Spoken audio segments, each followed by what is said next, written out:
My name is Scarlett, and I am 28 years old. Grandma Helen left me her 1940s sapphire ring on her deathbed. 2 weeks later, my mother stole it from my nightstand and pawned it to bail my brother out of his third DUI.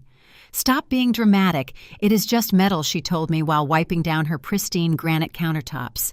6 months later, my phone rang. It was not my mother.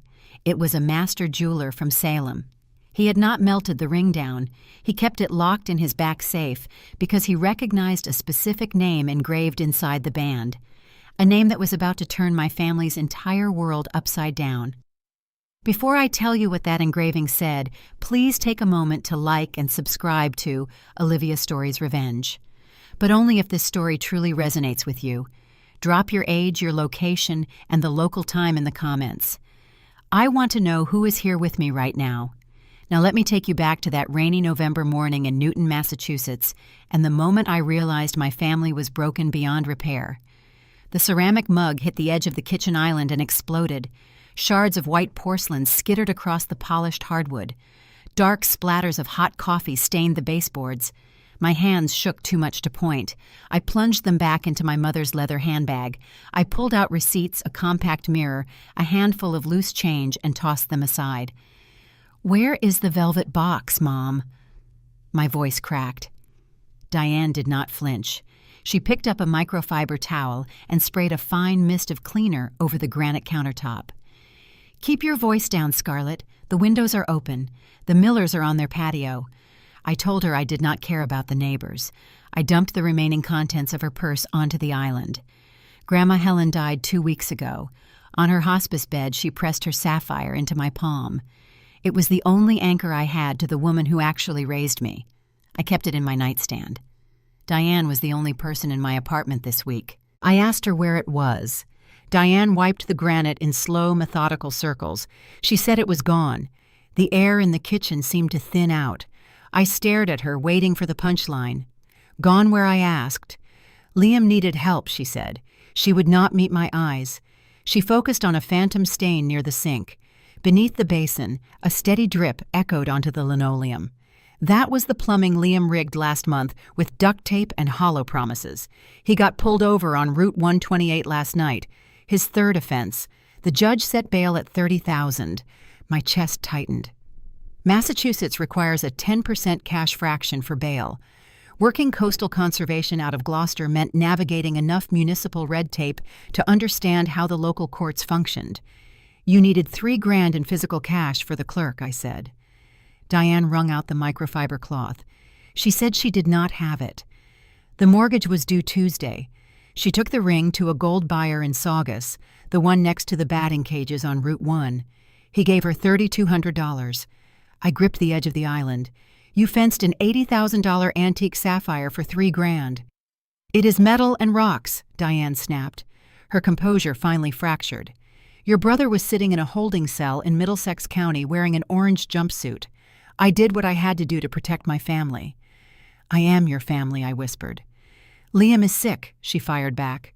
Her tone hardened into the familiar defensive wall she maintained around her golden boy since his varsity hockey days. "He made a mistake. He needs treatment, not a criminal record that will ruin his real estate license." She stepped over the spilled coffee and grabbed a dustpan from the pantry. "Now clean this up. You are acting hysterical." I did not have a sharp cinematic comeback. My breath hitched, making a harsh, ugly sound in the quiet kitchen. I sank to my knees on the hardwood floor. I ignored the coffee seeping into my jeans. I picked up the jagged pieces of the mug with my bare hands. The sharp edges pressed into my skin. Tears blurred my vision, hot and humiliating, dropping onto the porcelain. Careful Diane sighed from above me. She tapped her slipper against the floorboards. "You are going to cut yourself and bleed on the wood." I dropped the shards into the trash can. The ring was gone. Saugus was a 30-minute drive south, a neon strip of highways and pawn shops where things disappeared and never came back. I wiped my face with the back of my sleeve. I stared at the dripping pipe under the sink. Liam caused messes that constantly leaked, and Diane demanded I clean the floors. I stood up, left the coffee unmopped, and grabbed my car keys. The rain came down in sheets. A classic late November nor'easter sweeping off the Atlantic. I gripped the steering wheel of my Honda Civic as the windshield wipers fought a losing battle against the freezing sleet. The heater blasted dry, warm air against my frozen fingers. The chill inside my chest had nothing to do with the Massachusetts weather. I was driving straight to the local police precinct. My pulse hammered a frantic rhythm against my ribs. I kept replaying the scene in the kitchen. Diane wiping down the granite counter. Diane treating my heartbreak like a minor inconvenience. She had traded Grandma Helen for Liam. It was a transaction she made without a second thought. Growing up, Diane treated Liam like a blue-chip investment. He was the star high school hockey player. He was her golden ticket out of the memories of her cramped, unheated childhood apartment in South Boston. Liam was supposed to be the success story that proved Diane belonged in the wealthy suburbs. Instead, he became a 31-year-old real estate agent drowning in debt and alcohol. He spent his days chasing commercial deals that never materialized and his nights racking up motor vehicle offenses. And I was the collateral damage expected to absorb the impact every time he crashed. I pulled into the precinct parking lot. The brick building looked gray and unforgiving against the storm. I ran through the sleet. I pushed open the heavy glass doors and stepped into the lobby. The station smelled like damp wool jackets and stale coffee. A lone desk sergeant sat behind a thick sheet of bulletproof plexiglass. He looked like he had been dealing with municipal headaches since dawn. He wore a faded blue uniform shirt and had the gruff, exhausted posture of a man who had heard every excuse in the county. I walked up to the glass. Water dripped from my hair onto the scuffed linoleum floor. "I need to report a grand larceny," I said. My voice shook. I tried to sound authoritative, but I just sounded cold and tired. Someone stole an antique sapphire ring worth $80,000. The sergeant looked up from his computer screen. He pushed his reading glasses down the bridge of his nose. He pulled a yellow incident report pad toward him and grabbed a pen. "Name and address of the victim," he asked. I gave him my details. Then he asked for the name of the suspect. I swallowed the lump in my throat. "Diane Vance," I told him. "My mother." The sergeant paused. His pen hovered over the yellow paper. He looked at me through the smudged plexiglass. His demeanor shifted from alert officer to weary mediator. "Does your mother live at that same address with you?" he asked. I nodded. "Yes." "Where was the ring kept?" I told him it was in my nightstand drawer. "Was the drawer locked?" he asked. "Was the ring inside a secure safe?" I shook my head. "No. It was just in its velvet box." The sergeant sighed. He set the pen down. He leaned back in his chair. "Ma, I am going to stop you right there. This is not a grand larceny case. This is a civil domestic dispute." I stared at him. The words did not make sense. "She stole an heirloom. She took it without my permission and fenced it at a cash for gold shop in Saugus to pay bail for my brother. That is theft." The sergeant rubbed his temples. "I understand you are upset, but from a legal standpoint, she is a resident of that household. She had unrestricted access to the premises. The item was not secured. In the eyes of the law, she could argue she took it by mistake or believed she had permission to use household assets to secure bail for a family member. We are not going to dispatch detectives to scour pawn shops on Route 1 over a family argument. You need to take this up in civil court." I pressed my hands flat against the cold counter. "You do not understand. The ring belonged to my grandmother. She just died. It is all I have left of her. My mother sold it for $3,000 to keep my brother out of jail. The buyer is probably going to melt it down. You have to go get it." I pulled my phone out of my wet pocket. My fingers were stiff. I scrolled frantically through my photo gallery until I found a picture from the hospice room. It was a blurry image of my grandmother, frail hand resting over mine. The blue sapphire caught the harsh hospital light. I shoved the screen against the plexiglass. "Look at it," I pleaded. "Please, just look at it. It is rare. It is historically significant. You can arrest her. You can force her to tell you exactly which shop she went to." The sergeant barely glanced at the screen. He shook his head again with a slow, definitive motion. "I cannot arrest a woman for taking an unsecured item from her own home. If I send an officer to her house, she will just say you lent it to her. It becomes a he said, she said scenario. You need to hire a civil attorney and sue her for the value of the ring. That is your legal recourse. I am sorry for your loss, but the police department cannot intervene here."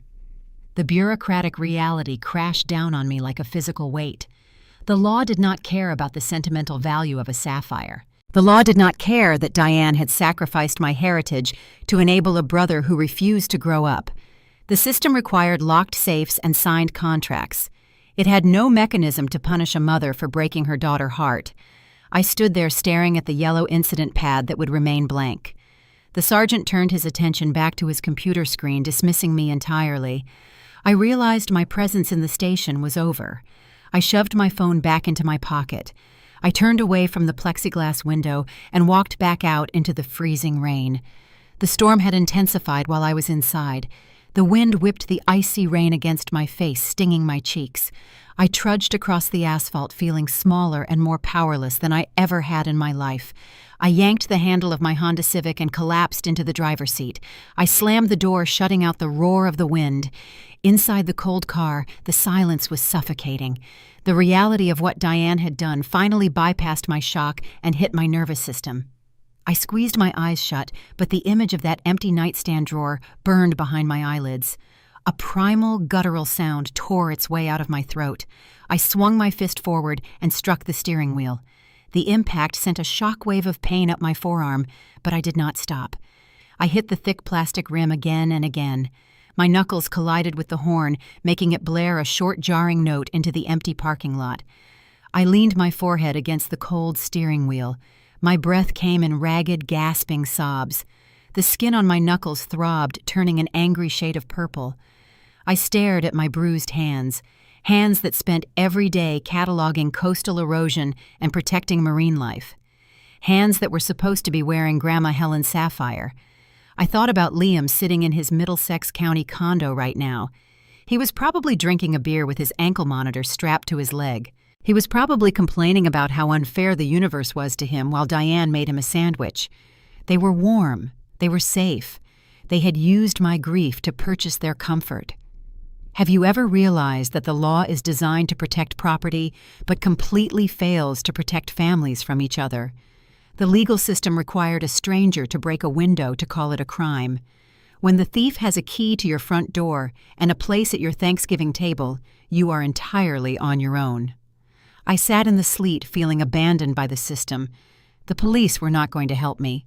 A civil lawyer would take months to file paperwork, and by then the ring would be a puddle of molten gold in some backroom furnace. The Saugus buyer Diane used was a cash business. They thrived on desperate people pawning untraceable goods. If I waited for the legal system to catch up, I would be waiting for a ghost. The heater in my car finally began to blow warm air, melting the ice in my hair. I lifted my head and looked through the rain-streaked windshield. Diane thought she had solved her problem.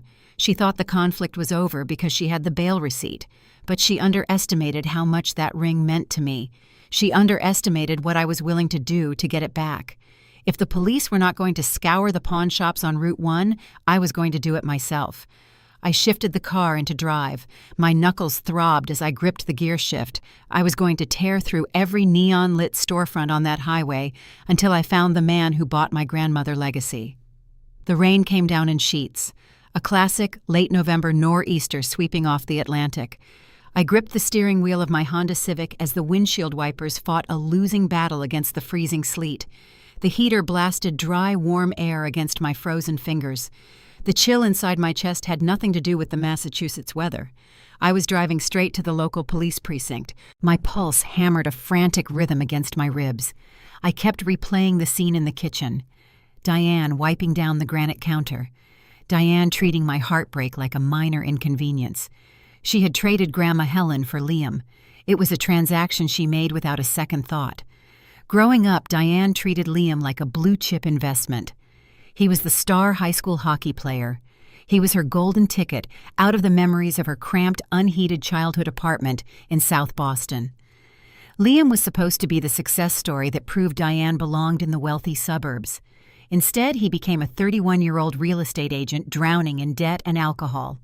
He spent his days chasing commercial deals that never materialized and his nights racking up motor vehicle offenses. and I was the collateral damage expected to absorb the impact every time he crashed. I pulled into the Precinct parking lot. The brick building looked gray and unforgiving against the storm. I ran through the sleet. I pushed open the heavy glass doors and stepped into the lobby. The station smelled like damp wool jackets and stale coffee. A lone desk sergeant sat behind a thick sheet of bulletproof plexiglass.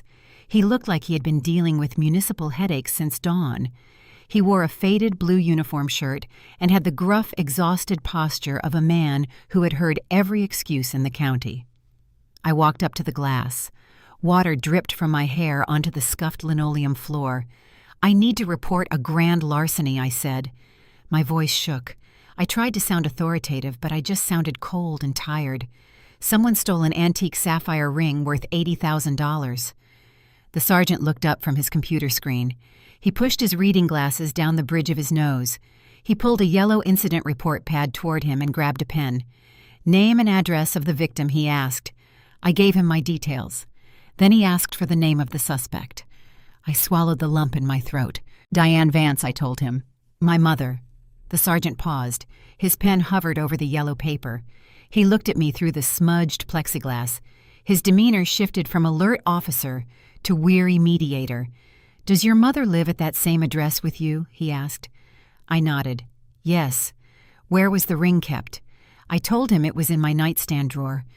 "Was the drawer locked?" he asked. "Was the ring inside a secure safe?" I shook my head. "No. It was just in its velvet box." The sergeant sighed. He set the pen down. He leaned back in his chair. "Ma, I am going to stop you right there. This is not a grand larceny case. This is a civil domestic dispute." I stared at him. The words did not make sense. She stole an heirloom. She took it without my permission and fenced it at a cash for gold shop in Saugus to pay bail for my brother. That is theft. The sergeant rubbed his temples. "I understand you are upset, but from a legal standpoint, she is a resident of that household. She had unrestricted access to the premises. The item was not secured.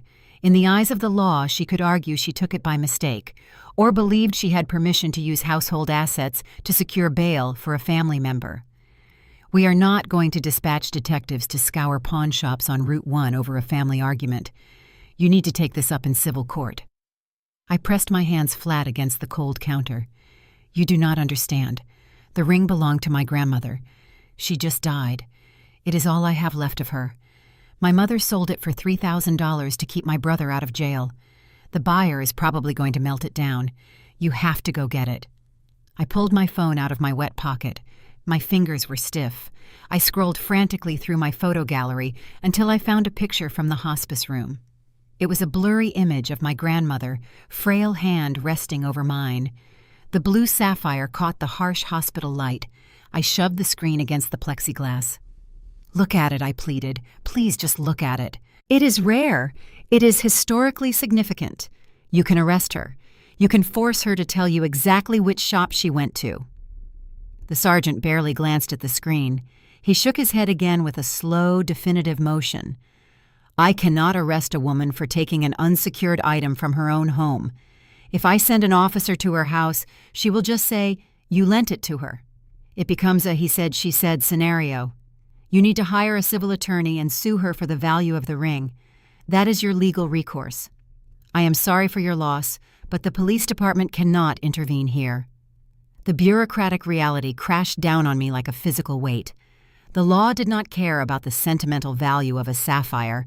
The law did not care that Diane had sacrificed my heritage to enable a brother who refused to grow up. The system required locked safes and signed contracts. It had no mechanism to punish a mother for breaking her daughter's heart. I stood there staring at the yellow incident pad that would remain blank. The sergeant turned his attention back to his computer screen, dismissing me entirely. I realized my presence in the station was over. I shoved my phone back into my pocket. I turned away from the plexiglass window and walked back out into the freezing rain. The storm had intensified while I was inside. The wind whipped the icy rain against my face, stinging my cheeks. I trudged across the asphalt, feeling smaller and more powerless than I ever had in my life. I yanked the handle of my Honda Civic and collapsed into the driver's seat. I slammed the door, shutting out the roar of the wind. Inside the cold car, the silence was suffocating. The reality of what Diane had done finally bypassed my shock and hit my nervous system. I squeezed my eyes shut, but the image of that empty nightstand drawer burned behind my eyelids. A primal, guttural sound tore its way out of my throat. I swung my fist forward and struck the steering wheel. The impact sent a shockwave of pain up my forearm, but I did not stop. I hit the thick plastic rim again and again. My knuckles collided with the horn, making it blare a short, jarring note into the empty parking lot. I leaned my forehead against the cold steering wheel. My breath came in ragged, gasping sobs. The skin on my knuckles throbbed, turning an angry shade of purple. I stared at my bruised hands that spent every day cataloging coastal erosion and protecting marine life. Hands that were supposed to be wearing Grandma Helen's Sapphire. I thought about Liam sitting in his Middlesex County condo right now. He was probably drinking a beer with his ankle monitor strapped to his leg. He was probably complaining about how unfair the universe was to him, while Diane made him a sandwich. They were warm, they were safe, they had used my grief to purchase their comfort. Have you ever realized that the law is designed to protect property, but completely fails to protect families from each other? The legal system required a stranger to break a window to call it a crime. When the thief has a key to your front door and a place at your Thanksgiving table, you are entirely on your own. I sat in the sleet feeling abandoned by the system. The police were not going to help me. A civil lawyer would take months to file paperwork, and by then the ring would be a puddle of molten gold in some backroom furnace. The Saugus buyer Diane used was a cash business. They thrived on desperate people pawning untraceable goods. If I waited for the legal system to catch up, I would be waiting for a ghost. The heater in my car finally began to blow warm air, melting the ice in my hair. I lifted my head and looked through the rain-streaked windshield. Diane thought she had solved her problem. She thought the conflict was over because she had the bail receipt. But she underestimated how much that ring meant to me. She underestimated what I was willing to do to get it back. If the police were not going to scour the pawn shops on Route 1, I was going to do it myself. I shifted the car into drive. My knuckles throbbed as I gripped the gear shift. I was going to tear through every neon-lit storefront on that highway until I found the man who bought my grandmother legacy. I spent 7 agonizing days tearing through the neon-lit underbelly of Route 1. I skipped my coastal conservation job and drove up and down the busy highway. I stopped at every pawn shop and scrap metal dealer I could find. When I finally located the specific buyer my mother used, he stood behind bulletproof glass and smirked at me. He claimed he had melted the scrap jewelry down 72 hours prior because it was not flagged in the police database. I stumbled out into his cracked asphalt parking lot with my chest heaving. I broke down screaming at the shop owner through the reinforced glass door, looking completely unhinged to the passing commuters. I felt I had truly lost my grandmother legacy forever. She had been traded for pennies just to keep a drunk driver out of a cell. How do you grieve an heirloom when the person who killed it is sitting at your dinner table complaining about the roast chicken? I drove home with a hollow ache in my chest. The bright highway signs blurred through my tears.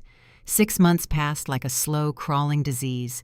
The freezing Massachusetts winter gave way to a damp, gray spring. We arrived at Easter Sunday. Holidays in Newton were supposed to be pristine celebrations of family unity. In our house, they were just another stage for my mother to perform her suffocating play. I parked my car on the street and walked up the pristine driveway. I carried a cheap bottle of wine under my arm. The air inside the house smelled of glazed ham and unspoken tension. I walked into the kitchen to find a corkscrew. My mother kept a stack of mail on the side counter near the microwave. I nudged a pile of grocery store circulars out of the way. Beneath them, a bright red stamp caught my eye. It read, "Final Notice" in bold block letters. I slid the paper out from the stack. It was a foreclosure warning from a major bank. Beneath it lay another printed notice regarding a delinquent second mortgage. Diane was quietly drowning. She had secretly leveraged the roof over her head to pay for Liam and his mounting legal defense fees. I stared at the red ink. My stomach churned. She traded Grandma Helen rare sapphire for $3,000 of bail money in November. Now she was trading her own financial security to keep him out of state prison. I shoved the papers back under the circulars. My hands felt clammy. I grabbed my wine and walked into the dining room. Liam sat at the head of the heavy mahogany table. He wore a crisp button-down shirt, but the illusion of success stopped at his ankles. A bulky black GPS monitor clung to his leg, resting against the antique dining chair leg. He was mid-complaint when I pulled out my seat. "The commuter rail is a joke," he groaned. He stabbed a piece of roasted potato with his fork. "Do you know how hard it is to show high-end commercial real estate properties when I have to take the train? The schedules are useless. I look like a clown showing up to a site visit without a car." Diane hovered over him. She reached across the table with a carving knife and sliced his portion of ham into bite-sized pieces as if he were a toddler. "You are doing so well, sweetie," she cooed. "Just a few more months of this probation nonsense, and you will get your suspended license back. You just have to stay focused on your goals." I poured my glass full to the brim. The wine tasted bitter, but I swallowed it fast. Liam did not have a real estate career to focus on. He had a suspended license and a pile of toxic debts. But in Diane's eyes, he was still the varsity hockey captain. He was still the handsome, popular boy who proved she had successfully assimilated into the wealthy suburbs. Acknowledging his failure meant acknowledging her own. Liam puffed out his chest and took a sip of his water. "Do not worry, Mom.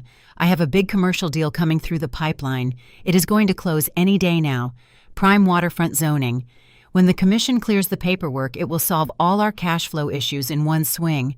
We will be set for years." The sheer audacity of his lie ignited the wine in my bloodstream. I set my glass down hard. The dark liquid sloshed over the rim and stained the white tablecloth. "What waterfront zoning, Liam?" I asked. My voice came out louder than I intended. "Who in their right mind is letting a broke agent with a suspended license and an ankle monitor handle prime waterfront property?" Scarlett Diane warned. Her eyes darted toward the front windows. "Stop it right now. We are eating dinner." I ignored her. I looked directly at my brother. "You are a parasitic fraud.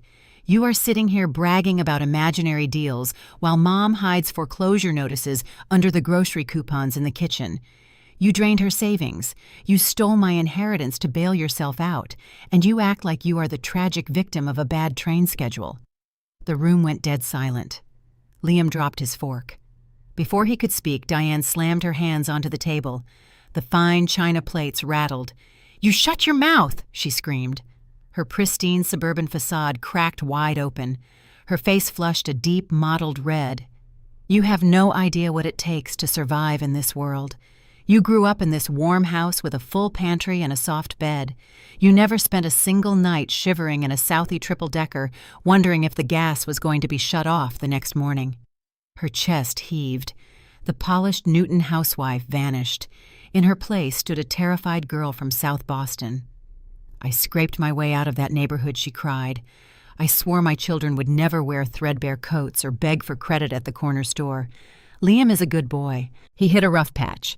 I am not going to let a minor legal mistake drag us back into the dirt. I will leverage this entire house before I watch my son rot in a concrete cell." I stared at her, the anger draining out of me replaced by a cold, sickening pity. I saw the deep, unhealed trauma driving her madness. She was not just protecting Liam. She was protecting her own fragile reality. If Liam fell, she felt she would fall right back into the freezing poverty she spent her whole life trying to escape. Her obsession with appearances masked a paralyzing fear of slipping back into the working-class struggle. I looked at the tears streaming down my mother's face. Does understanding someone's trauma excuse the fact that they are currently destroying your life? Knowing why she was broken did not bring my grandmother ring back. It did not fix the foreclosure notices sitting on the kitchen counter. It did not change the fact that Liam was bleeding us dry. It just meant we were all going down together. I stood up from the table. My chair scraped loudly against the floorboards. My clumsy alcohol-fueled confrontation had resolved nothing. It only deepened the agonizing divide in our household. I did not say another word. I left my full plate of food and walked out the front door into the damp spring night. I drove back to my small apartment, feeling entirely disconnected from the people who shared my blood. I thought the worst was over. I thought the theft of the Sapphire was the climax of our family tragedy. I had no idea that Liam's imaginary waterfront deal was not a delusion. His desperate scheme was horribly real, and it was about to trigger a chain of events I could never have predicted. An incoming call from an unknown North Shore number was about to force a ghost from the past back into my life. The Gloucester Marine Biology Lab always smelled of sharp iodine and cold salt water. I stood at a stainless steel examination table, charting coastal erosion data onto a laminated spreadsheet. The overhead fluorescent lights buzzed with a steady, monotonous hum. Outside the reinforced glass windows, the gray Atlantic Ocean churned against the stone breakwater. I spent my days measuring how the relentless tide stripped away the shoreline inch by inch. It felt a lot like watching my own family dissolve. Diane and Liam took pieces of my life until there was barely any solid ground left for me to stand on. The agonizing Easter dinner was still fresh in my mind.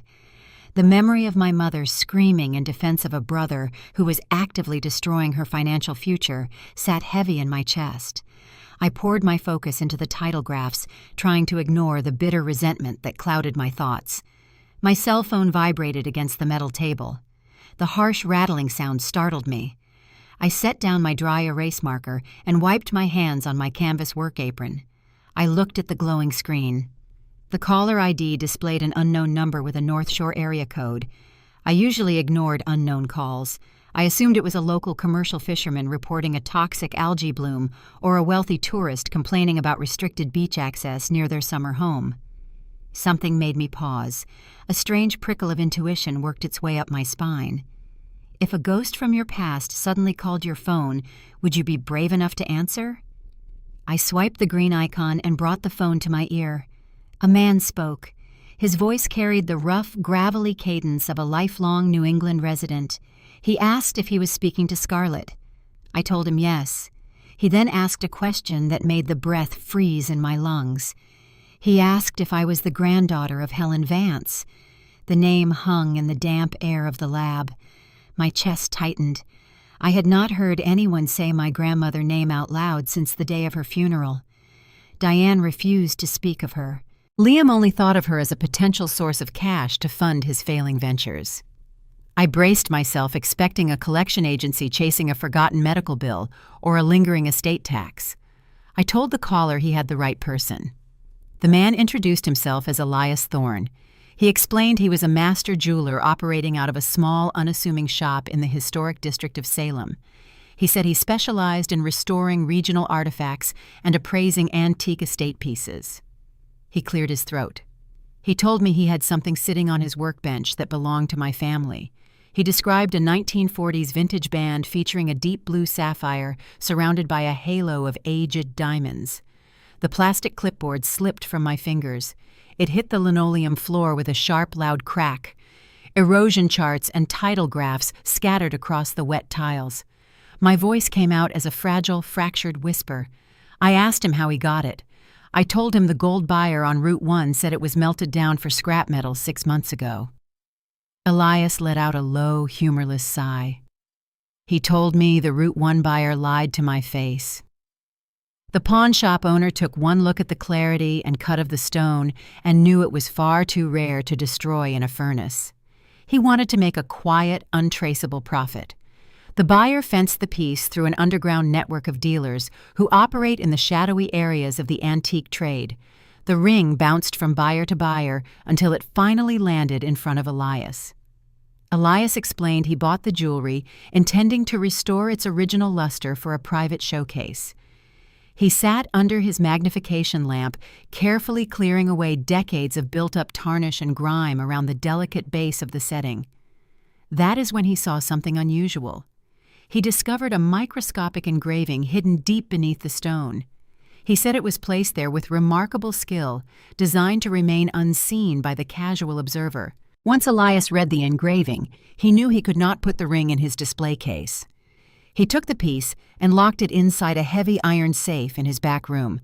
He told me he spent the last 6 months digging through local probate court records, obituaries, and historical archives. He spent his evenings trying to track down Helen Vance and her legitimate descendants. The search took half a year because our family tree was buried under unfiled paperwork and outdated municipal registries. He said he finally found my employment record connected to the Coastal Conservation Society this morning.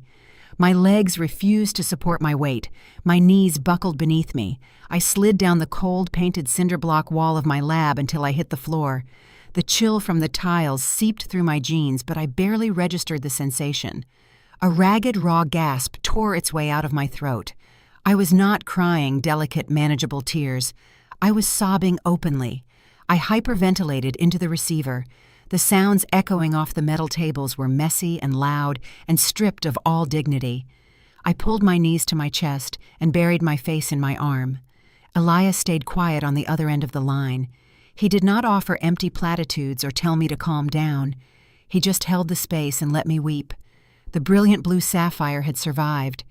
It endured the seedy pawn shops, the greedy hands of desperate men, and the dark corners of the antique trade. It was exactly like the freezing Massachusetts coastline I fought so hard to protect. Resilient and stubborn. It waited in the dark until it found its way back to me. Grandma Helen used to tell me that the ocean tests everything it touches to see what is strong enough to stay. Her ring had passed the test. I pressed my forehead against my knees, trying to drag oxygen back into my lungs. I choked out a string of apologies for my breakdown. I thanked him repeatedly. I told Elias I would leave work and drive down the coast to Salem immediately. I promised to pay him whatever price he wanted to get my grandmother legacy back in my hands. I told him I would empty my savings account if I had to. Elias told me to keep my money. He said he did not traffic in stolen family history, and the ring rightfully belonged to me. But his tone shifted. The warm, grandfatherly cadence hardened into something serious and urgent. He told me I needed to come to Salem right away for a very different reason. He said the engraving he found under the sapphire was not a simple maker mark or a romantic anniversary date. He told me the ring was carrying a very specific message. He said the words etched into the metal were going to require my immediate attention. The intense relief washing over me evaporated in an instant. A new cold knot of anxiety formed in my stomach. The heirloom did not just survive the betrayal my mother orchestrated. It brought a hidden secret with it. I wiped my wet face and looked at the scattered papers on the floor, realizing my quiet life was about to be dragged into a storm much bigger than a stolen piece of jewelry.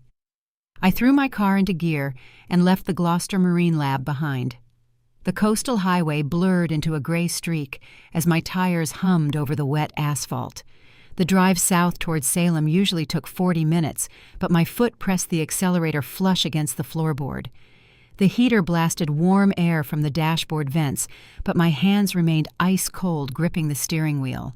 I kept expecting my phone to ring again. I expected Elias to say he made a mistake, or that the Route 1 pawnshop owner tracked him down to reclaim the sapphire. Every passing mile felt like walking a tightrope over a jagged canyon. My grandmother left me that ring as a quiet anchor to our shared history. Diane sold it to keep Liam out of jail for his third drunk driving offense. Now the ocean had seemingly spit it back onto the shore. I navigated the narrow, winding streets of the Salem Historic District. Centuries old, brick buildings stood shoulder to shoulder, weathering the damp coastal wind. I parked my Honda haphazardly near a wrought iron street lamp and ran toward the address Elias had given me. A faded wooden sign hung above the door reading Thorn Antiquities and Restoration. A brass bell chimed a sharp, clear note when I pushed the heavy oak door open. The shop was a narrow corridor of mahogany display cases and ticking grandfather clocks. The air inside smelled rich and heavy. It carried the distinct scent of old paper brass polish and melting wax. A man stepped out from a back room, wiping his hands on a dark canvas apron. Elias Thorne had silver hair and the careful, deliberate posture of someone who spent his life handling fragile things. He looked at my rain-soaked jacket and my red, swollen eyes. He did not ask for identification. He simply reached beneath the glass counter and brought out a small, faded velvet box. The fabric was worn at the edges exactly the way I remembered it. The breath seized in my throat. I did not step forward politely. I lunged across the narrow space and snatched the box from his hands. It was an ugly, grasping motion born of pure desperation. I pulled the velvet to my chest and buried my face in my hands. The tears fell hot and fast, soaking into my collar. For 6 months, I believed my mother had permanently erased Helen Vance from the world to cover up Liam and his repeated failures. Feeling the solid weight of the box in my hands felt like pulling my grandmother back from the grave. I opened the hinge. The blue sapphire rested on the white satin lining, catching the ambient light from the street lamp outside. I ran my thumb over the cold stone. I was ready to turn around and walk back to my car. I just wanted to take my inheritance home and lock my doors. Elias reached across the counter and gently touched my wrist, stopping my retreat. He told me to wait. He picked up a small black jeweler loupe from his workbench and handed it to me. He instructed me to hold the magnifying lens to my eye and look at the inner band right beneath the setting of the stone. I blinked away the tears and held the ring up to the brass desk lamp. I pressed the loupe against my eye. The smooth gold magnified, revealing a network of tiny scratches. Then the letters materialized. The etching was incredibly precise. It read HV-, Covenant 1948, Cape Ann Parcel 4. I lowered the loupe. The shop felt suddenly quiet, except for the rhythmic ticking of the clocks. I asked Elias what the letters meant. I assumed it was a romantic inscription from my grandfather, or perhaps the name of the original jeweler. Elias shook his head. He leaned against the glass display case and crossed his arms. He explained that in the early 20th century, wealthy New England families did not trust paper records alone. Fires and floods destroyed courthouses. Relatives forged signatures to steal land. The old money families developed a different system to protect their restricted trusts. They cataloged specific family heirlooms in their probate documents. The physical item became a key. The engraving was not a magical spell or a secret code from a spy novel. It was a formal blind trust account name and a directional map. Elias told me the inscription pointed to a specific historic bank in downtown Boston. The ring was the physical proof of identity required to access a safe deposit box holding the real legally binding trust documents. In an era before digital verification, holding the referenced heirloom was the only way a bank manager would grant access to the vault. My brain struggled to process the dense, archaic legal terminology. I spent my life studying tidal patterns and endangered marine life. I knew how to measure the erosion of a shoreline. I did not know how to navigate the labyrinth of Massachusetts property law or historic bank covenants. Growing up, Diane told me my grandmother was just a stubborn old woman who refused to leave her drafty house on the coast. Diane resented Helen for hoarding her meager savings instead of giving it to Liam to fund his hockey camps. I always assumed my grandmother had nothing to give. Now Elias was telling me she had quietly locked away an entire legacy and left the map in the palm of my hand. I stared at the engraved gold. There was no clean, cinematic epiphany. The triumphant music did not swell in the background. Instead, a cold, heavy dread settled over my shoulders. I felt terrified and acutely aware that I was wading into deep, dangerous water. If Grandma Helen had established a hidden trust, it meant there were assets involved. If there were assets involved, it meant Diane and Liam would inevitably find out. My mother had already proven she was willing to sell my heritage for pennies to protect her golden boy. Liam was currently wearing a court-ordered ankle monitor and drowning in debts he could not pay.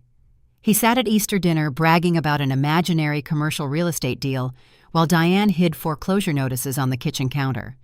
If they discovered a hidden trust existed, they would not hesitate to tear me apart to get their hands on it. I closed the velvet box. The hinge snapped shut with a sharp, definitive click. The sound echoed in the quiet shop. I thanked Elias for his time and his integrity. I asked him how much I owed him for his research and his discretion. He refused my money again. He told me to go secure my family legacy before someone else tried to claim it. What do you do when a piece of metal turns out to be a map to a hidden empire? I slipped the box into the deep pocket of my jacket and kept my hand wrapped tight around it. I pushed the heavy oak door open and stepped back out into the crisp Salem air. The rain had stopped, leaving the historic brick streets slick and shining under the streetlights. The wind coming off the harbor felt sharp against my face. I walked back to my car, with my heart hammering a frantic rhythm against my ribs. I had retrieved the stolen sapphire, but the victory felt hollow. I was holding the key to a door I was not sure I wanted to open. Taking this ring to the probate court meant stepping into a bureaucratic nightmare. It meant exposing the hidden trust to the public record where my mother and brother were already lurking like starving wolves. I gripped the steering wheel, staring through the windshield into the dark coastal night. The battle for the sapphire was over, but the war for my grandmother legacy was just beginning. The Middlesex County Courthouse loomed against the gray morning sky like a fortress of weathered stone and unyielding rules. I parked my Honda down the street and walked toward the heavy oak doors. I kept my right hand buried deep inside my coat pocket. My fingers traced the worn edges of the velvet box. I carried the sapphire ring like a shield. I assumed walking into the probate division with the physical key to my grandmother trust would be a swift victory. I thought the archaic engraving would act as a protective barrier against Diane and Liam. I believed the law would recognize my rightful claim and freeze my family out of the legacy they tried to pawn. I stepped through the metal detectors and navigated the maze of echoing hallways. The building smelled of harsh floor wax and decades of decaying paper. I found the probate clerk office at the end of a long, fluorescent-lit corridor. The room was lined with ceiling-high filing cabinets. A few tired lawyers sat on wooden benches flipping through legal pads. I pulled a numbered ticket from a red plastic dispenser and waited. My confidence began to fray the longer I stood there. The bureaucratic machine did not care about justice or sentiment. It cared about forms and filing fees. When the digital counter finally flashed my number, I approached the thick glass window. The clerk sat on the other side. She looked exhausted, wearing a beige cardigan and typing rhythmically on a clunky keyboard. I slid my driver license under the glass partition. I told her I needed to open a specialized trust claim regarding the estate of Helen Vance. I explained I had retrieved an identifying artifact referenced in a 1948 covenant and needed to halt any standard inheritance procedures. The clerk barely looked up. She took my license and typed my grandmother name into the archaic municipal database. The green cursor blinked on her monitor. She paused and pushed her reading glasses higher up the bridge of her nose. She hit the down arrow key several times. "You cannot open a new claim," she said. Her tone was flat and practiced. "The estate of Helen Vance is already in active probate. A petition for dissolution and asset liquidation was filed 3 weeks ago." The air trapped itself in my throat. I asked her who filed the petition. The clerk turned the monitor slightly so I could see the screen. Diane Vance and Liam Vance are listed as the primary petitioners. They filed an affidavit of intestacy declaring there was no known will or trust. They requested the court liquidate all remaining assets to settle outstanding debts. My stomach plummeted. The pieces of the puzzle slammed together with sickening clarity. This was the big commercial deal Liam bragged about during our tense Easter dinner. He was not negotiating waterfront real estate. He and Diane were quietly rushing to strip Grandma Helen of everything she left behind. They assumed the sapphire ring was melted down into scrap metal. They thought the only clue to the hidden trust was destroyed in a Route 1 furnace. With the ring gone, they believed there was nothing stopping them from legally erasing her legacy and pocketing the cash to pay off his criminal defense fees and her underwater second mortgages. I leaned closer to the glass partition. My heart hammered against my ribs. I told the clerk they committed perjury. I explained they knew an alternative trust existed, and they were intentionally trying to liquidate restricted property. I asked her to freeze their petition immediately. The clerk sighed. She handed my license back through the narrow slot. "That is not how the probate court works," she said. "I cannot just freeze an active docket because a relative makes a verbal accusation at the front desk. If you wish to contest their petition, you must file a formal counter-injunction. You have to submit a sworn affidavit presenting your evidence." I grabbed my license. I told her to give me the paperwork. I was ready to fill out whatever forms were required to stop Liam from touching another dime of my grandmother money. The clerk pulled a thick stack of blue and white forms from a tray. She slid them toward me. You need to understand the timeline, she warned. Filing this counterpetition does not grant an immediate block. It triggers a review process. A judge will look at the docket in maybe 9 to 12 months, depending on the backlog. 9 to 12 months, I repeated. The number sounded absurd.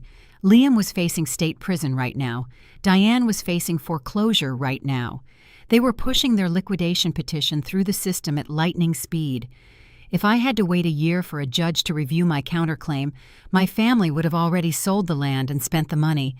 I told the clerk I could not wait a year. I held up the velvet box. I told her I had the proof right here in my hand. I begged her to call a judge or a magistrate to look at the engraving. The clerk shook her head.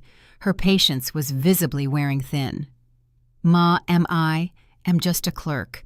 I do not adjudicate claims. You fill out the form. You pay the filing fee. The court will process it in the order it was received. And be aware that filing this document generates a mandatory public notice. The court is required by law to send certified copies of your counterpetition to the primary next of kin. My blood ran cold. I asked her to clarify. She pointed a manicured finger at the blue form. If you file this claiming you possess the missing artifact, the court will mail a certified letter to Diane Vance tomorrow morning. She is the established petitioner. The law requires her to be notified of any challenge to her status. The trap clamped shut around my ankles. Filing the paperwork was the only way to stop them. But filing the paperwork meant Diane would receive a formal letter from the county courthouse telling her the Sapphire survived. She would know the ring was not melted down. She would know I had it. She would know there was a hidden fortune attached to it. I would be handing my mother a brightly lit map to the exact treasure I was trying to protect. My frustration boiled over the edges of my self-control. I slapped my palm flat against the counter. The loud smack echoed down the hallway, causing several lawyers to turn their heads. "You are handing them the keys," I yelled. My voice echoed off the high stone ceiling. "They stole this from me. They lied to this court. And your solution is to mail them a letter warning them that I caught them." The clerk stiffened. She reached beneath her desk. "Lower your voice," she demanded. "This is a courthouse, not a tavern." I leaned over the counter, my face burning hot. "I do not care what building this is. The system is protecting thieves. You are letting a drunk driver liquidate my grandmother." A heavy hand clamped down on my shoulder. I spun around. A court bailiff stood behind me. He was a large man with a utility belt and a stern, uncompromising glare. "Step away from the glass, Ma," he ordered. His voice was low but carried a distinct threat. "You need to lower your volume or I will escort you out of this building in handcuffs." The threat of handcuffs sliced through my panic.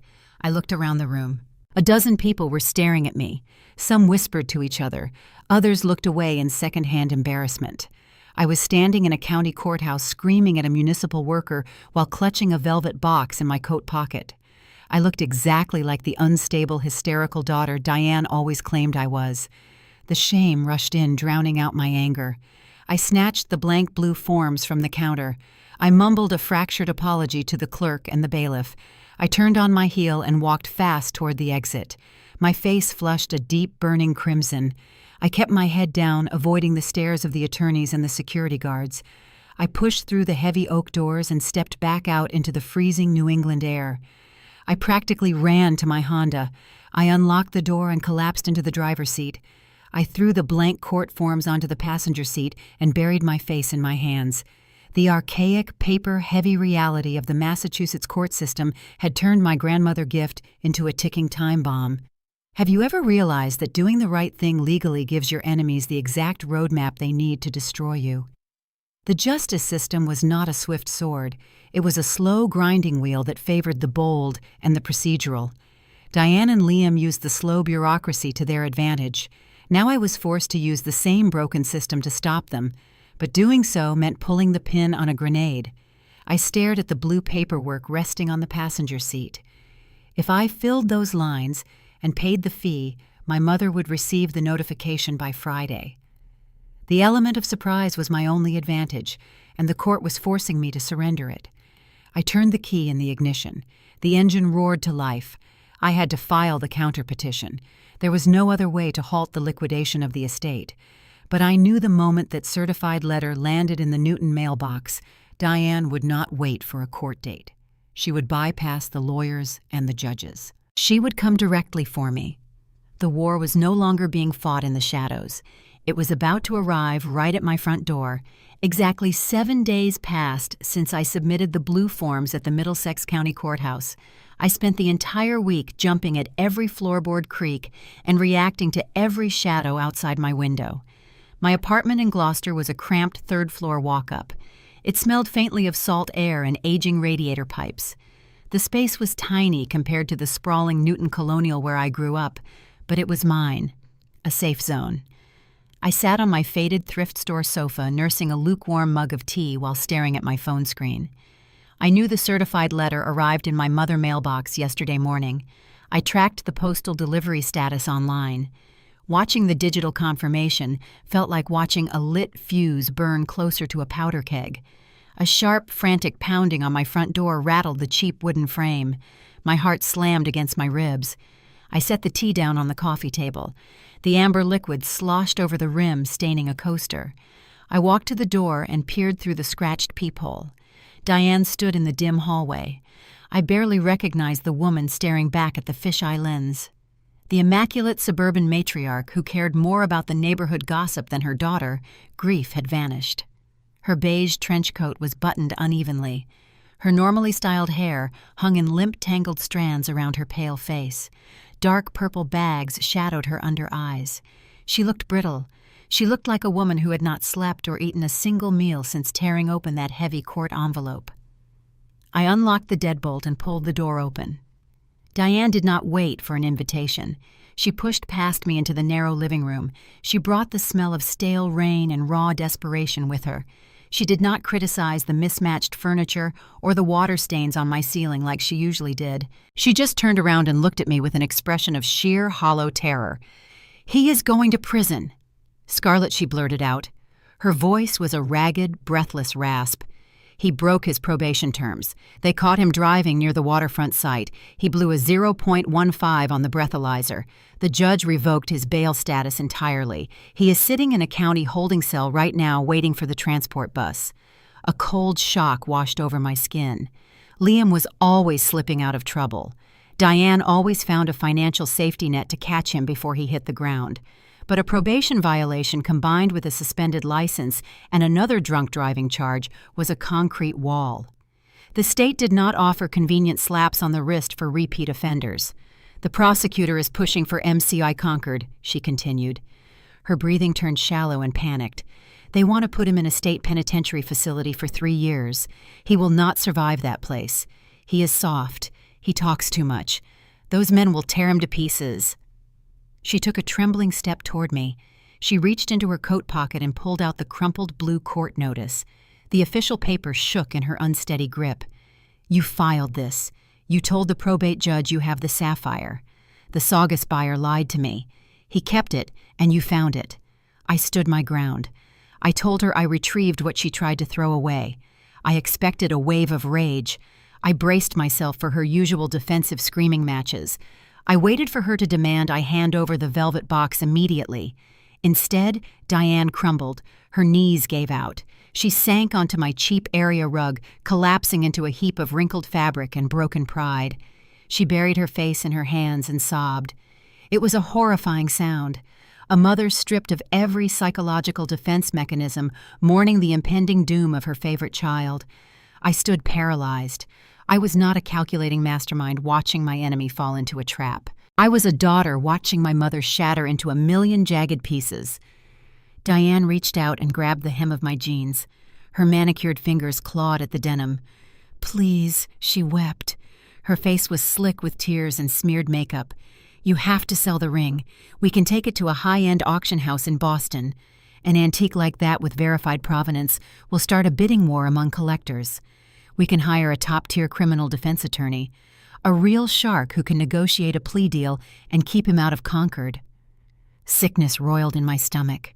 A sour metallic taste flooded my mouth. I wanted to yell at her for asking me to sacrifice my grandmother legacy a second time. I wanted to remind her she never shed a single tear when she stole the heirloom from my nightstand. But looking down at her sobbing on my floor, the righteous anger dissolved into a toxic, agonizing pity. She was pathetically broken. The deep trauma bond we shared pulled at my conscience, twisting my resolve. "I know I failed you," Diane choked out. She pulled herself up onto her knees, clutching my hands in hers. Her grip was tight and desperate. "I know I was a terrible mother to you, but he is your brother. He shares your blood. Please do not let them take my boy. I am begging you, Scarlett. Save him." When the monster who hurt you suddenly becomes a desperate weeping mother, how do you keep your heart from betraying your logic? The urge to cave was overwhelming. Handing her the sapphire would end the screaming. It would stop her tears. It would return us to the familiar dynamic where I played the martyr to ensure the family survival. It would be so incredibly easy to open my desk drawer, hand over the box, and surrender the fight. Giving up the jewelry meant sparing my mother this visceral, consuming pain. My chest ached. I looked at her hands clutching mine. Her knuckles were white from the strain. I took a slow, ragged breath and gently but firmly peeled her fingers away from my skin. I took a deliberate step back, putting physical distance between her grief and my logic. "I cannot just sell it," I said. My voice wavered, betraying my internal turmoil. "The engraving on the band is tied to a historic covenant. It is a legal map to a specific trust." Diane stared up at me through her tears. A flicker of deep confusion crossed her wet face. "A trust?" she asked. Her voice hitched, catching in her throat. "What are you talking about?" Helen did not have any money. I told her I did not have all the answers yet. I explained that the ring was the key to a safe deposit box, holding restricted documents regarding the Cape Ann wetlands. I lied and said I needed time to speak with a probate attorney before I could make any moves regarding the physical jewelry. I promised I would investigate the trust details to see what legal options existed. It was a stalling tactic born of pure cowardice. I needed her out of my apartment before my empathy overpowered my common sense. Diane slowly pushed herself off the floor. She wiped her face with the back of her trembling hand, leaving a dark smear of mascara across her cheekbone. She looked at me with a hollow, fragile hope. "You will look into it," she asked. "You will see how much it is worth." I nodded, unable to form the actual words. She wrapped her coat tighter around her thin frame and walked out the front door. The latch clicked shut behind her, leaving a suffocating, heavy silence in my living room. I leaned against the door frame, pressing my forehead against the cool wood. I bought myself a narrow window of time. The revelation about the Cape Ann property hung in the air. Liam was arrested near the waterfront site. His imaginary commercial real estate deal was not a delusion. He was doing something illegal on my grandmother land. I knew sitting in my apartment would not give me the answers I needed. I had to go see the wetlands for myself. I had to discover exactly what my brother was trying to sell before the state locked him away. The door of my cramped apartment clicked shut, leaving me alone with the echo of my mother weeping. I did not sit back down on the faded sofa. The claustrophobic walls felt like they were shrinking inward. Diane's words rattled around inside my skull. Liam was arrested near the waterfront site. He was facing a transfer to a state penitentiary. The imaginary commercial deal he bragged about during our miserable Easter dinner was not a drunken delusion. It was a tangible location. It was a place where my brother spent his time while wearing a court-ordered ankle monitor. I grabbed my car keys from the kitchen counter and walked out into the chilling hallway. I needed facts. I needed to see exactly what kind of property Liam was trying to sell to clear his toxic debts. I drove north out of Gloucester, following the rugged coastal highway toward the outer edge of Cape Ann. The sky hung low and gray, threatening a freezing rain. The heater in my Honda Civic struggled to combat the damp chill radiating from the windows. I kept the radio turned off. The silence allowed my mind to process the archaic legal puzzle Elias Thorne had dropped into my lap. The engraving inside the Sapphire band specifically named Cape Ann Parcel 4. I spent my adult life working as a marine conservationist, surveying the Massachusetts shoreline. I knew the county zoning maps by heart. Parcel 4 was not a forgotten residential lot or a dilapidated commercial warehouse. It was a sprawling, isolated tract of undisturbed coastal wetlands. I parked my car on a gravel shoulder off a narrow, unmarked access road. I zipped my heavy canvas jacket up to my chin and stepped out into the biting wind. The air smelled sharply of brine, decaying marsh grass, and wet granite. I walked past a rusted wire fence and down a sloping embankment. The landscape opened up before me, revealing acres of pristine salt marsh stretching out toward the churning Atlantic Ocean. Tall reeds swayed rhythmically in the freezing gusts. The tide pooled in dark, reflective inlets, sheltering vital ecosystems beneath the surface. It was a raw, unforgiving, and breathtakingly beautiful stretch of earth. Standing on the edge of the freezing water, a vivid memory washed over me. I was 10 years old, wearing bright yellow rain boots and shivering in the autumn wind. Grandma Helen stood right beside me on this exact shoreline. She wore a thick wool peacoat, her silver hair whipping across her weathered face. She pointed toward a flock of migratory seabirds taking refuge in the tall grass. I remembered the exact weight of her hand resting on my shoulder. She told me the land remembers who protects it. She crouched down to my eye level, forcing me to listen closely. She said to never let the men in suits tell me dirt is just money. She viewed this parcel as a sacred sanctuary, a piece of old New England that resisted the concrete crawl of modern suburbs. She passed that reverence down to me, while Diane and Liam scoffed at her stubborn attachment to a muddy swamp. I walked further into the marsh, letting the nostalgia ground my racing thoughts. The soft earth gave way under my boots. I watched a hermit crab scuttle into a shallow tidal pool. I felt a profound sense of peace standing on my grandmother's hidden empire. The legacy she locked away behind a sapphire ring was not a bank account filled with sterile cash. It was a living, breathing ecosystem. My boot caught on something hard and unforgiving, hidden beneath a patch of dense coastal grass. I pitched forward, losing my balance entirely. My hands slammed into the freezing mud to break my fall. The icy water soaked instantly through my denim jeans, stinging my knees. I gasped from the sudden shock of the cold. I pushed myself up onto my hands and knees, wiping the dark mud from my palms. I looked down at the ground to see what had tripped me. A sharp wooden stake protruded from the soil. A strip of bright neon-pink plastic ribbon fluttered from its top, secured by a heavy industrial staple. My heart stalled in my chest. I crawled closer, dragging my wet knees through the marsh. I examined the wood. Black stenciled numbers and letters marked the side of the stake, indicating precise topographical coordinates. I looked up and scanned the horizon. 50 yards away, another wooden stake with a pink ribbon protruded from the reeds. Further down the shoreline, a third marker stood near a granite outcropping. It was a grid. These were not property line markers placed by a historical society. These were commercial survey markers, the kind used by aggressive luxury developers to map out grading elevations and drainage systems before bringing in the heavy earth-moving equipment. The disconnected pieces of the family tragedy slammed together in my brain with sickening force. The air left my lungs. Liam bragging at Easter about a prime waterfront zoning deal waiting for commission clearance.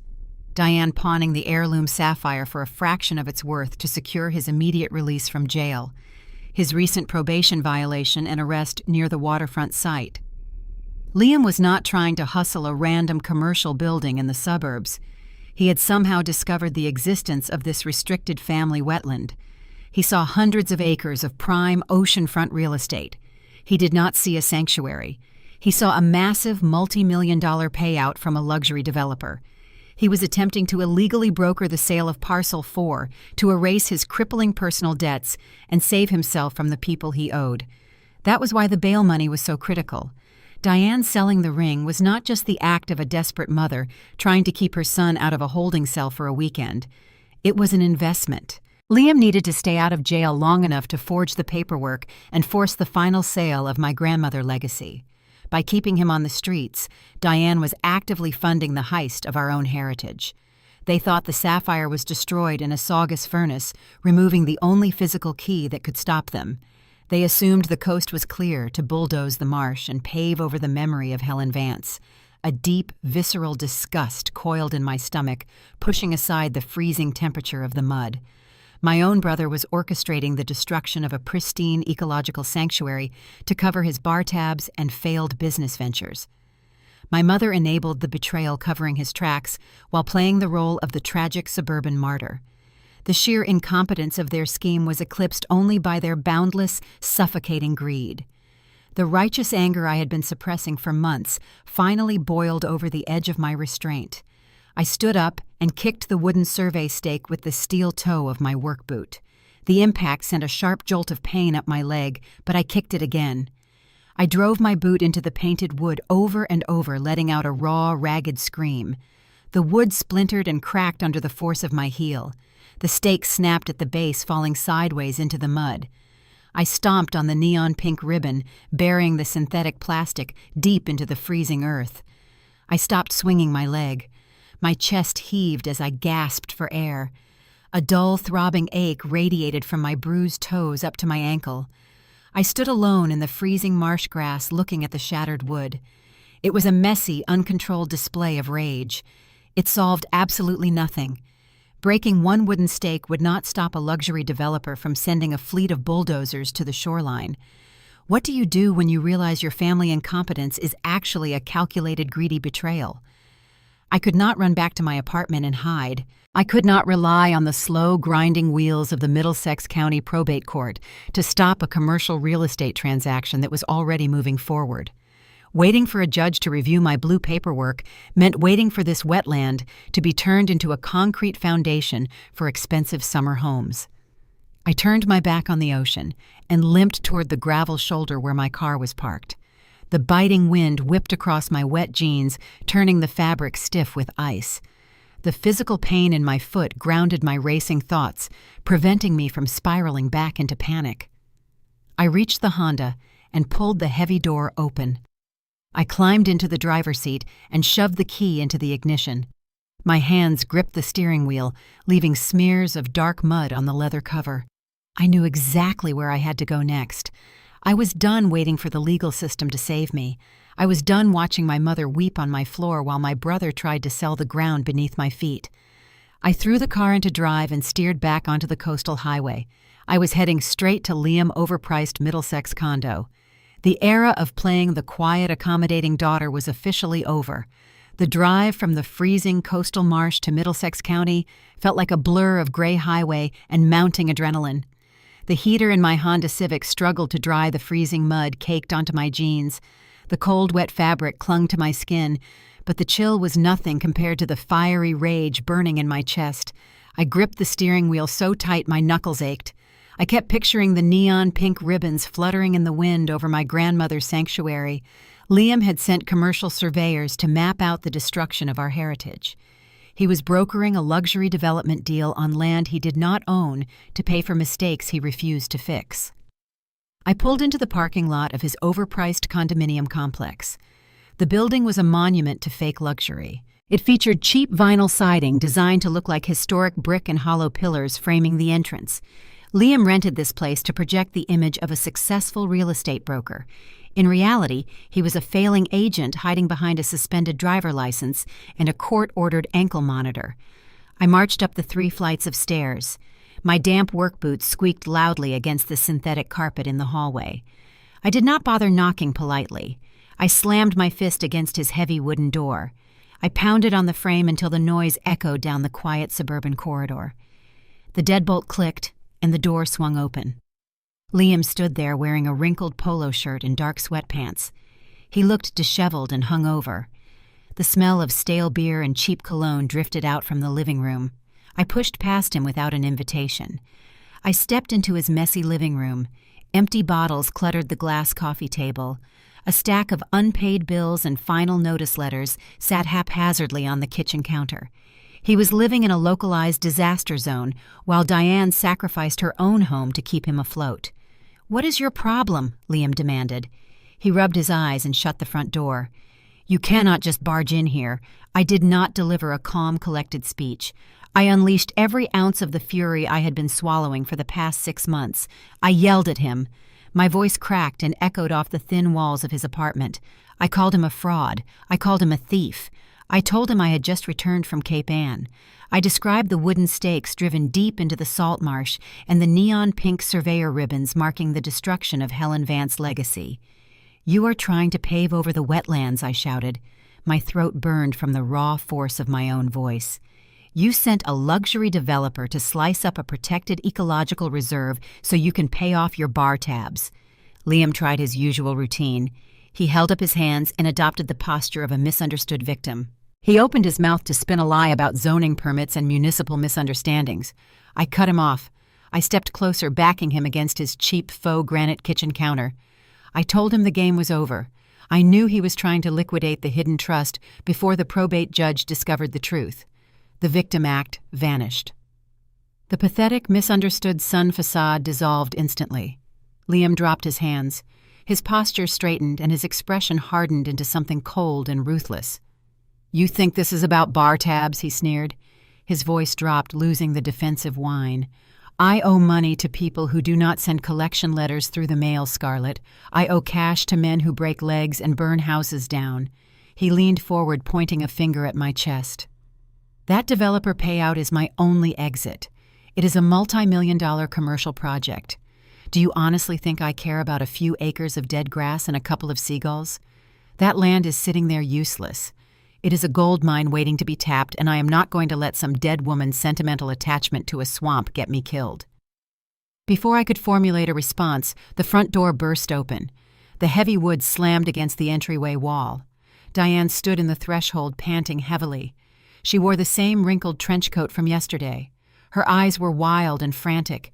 She had used the location-sharing feature on our family cellular plan to track my phone.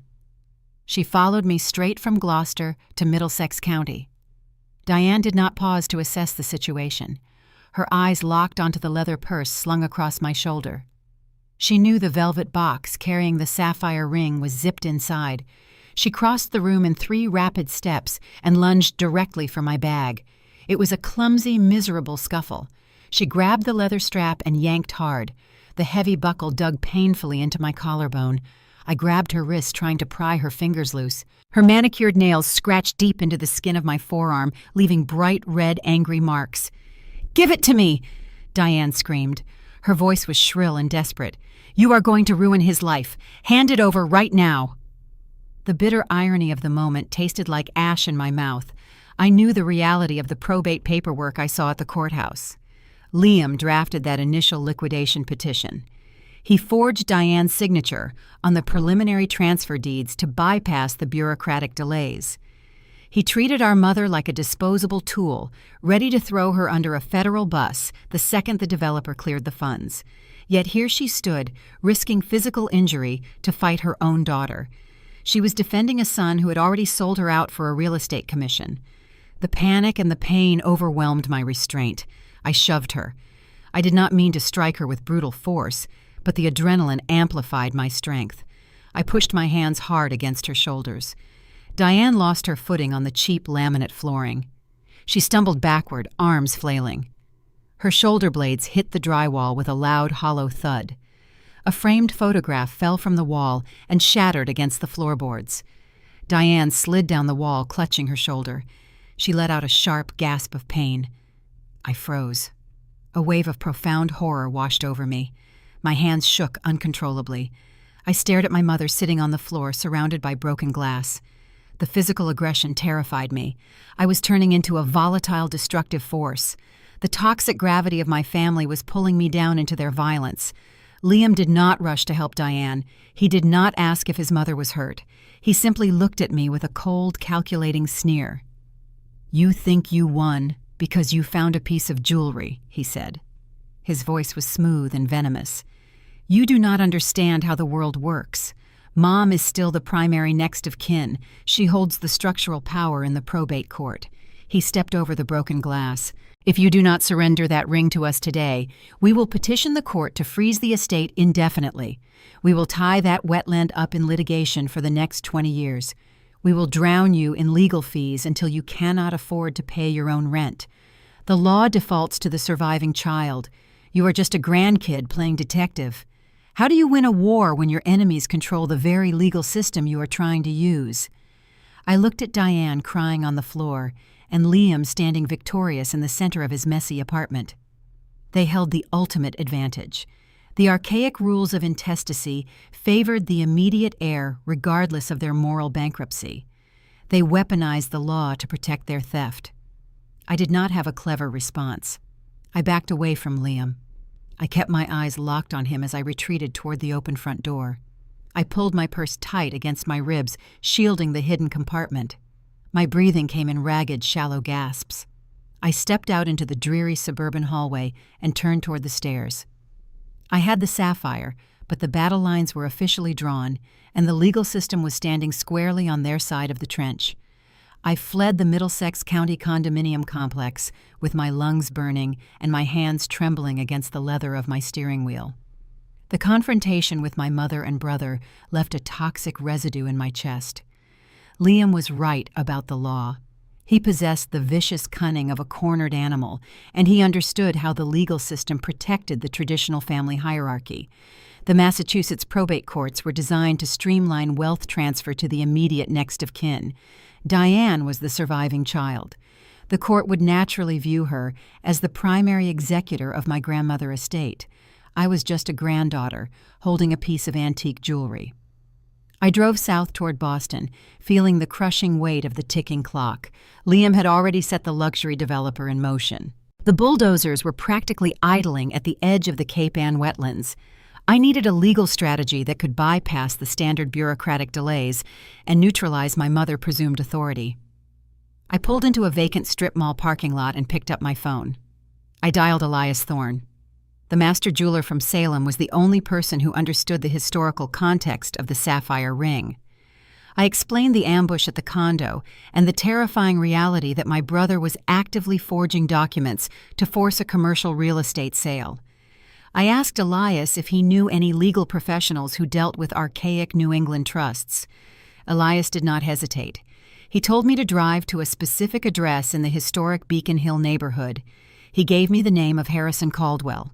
Harrison Caldwell was a retired probate attorney who spent his entire career untangling centuries-old land disputes for local preservation societies.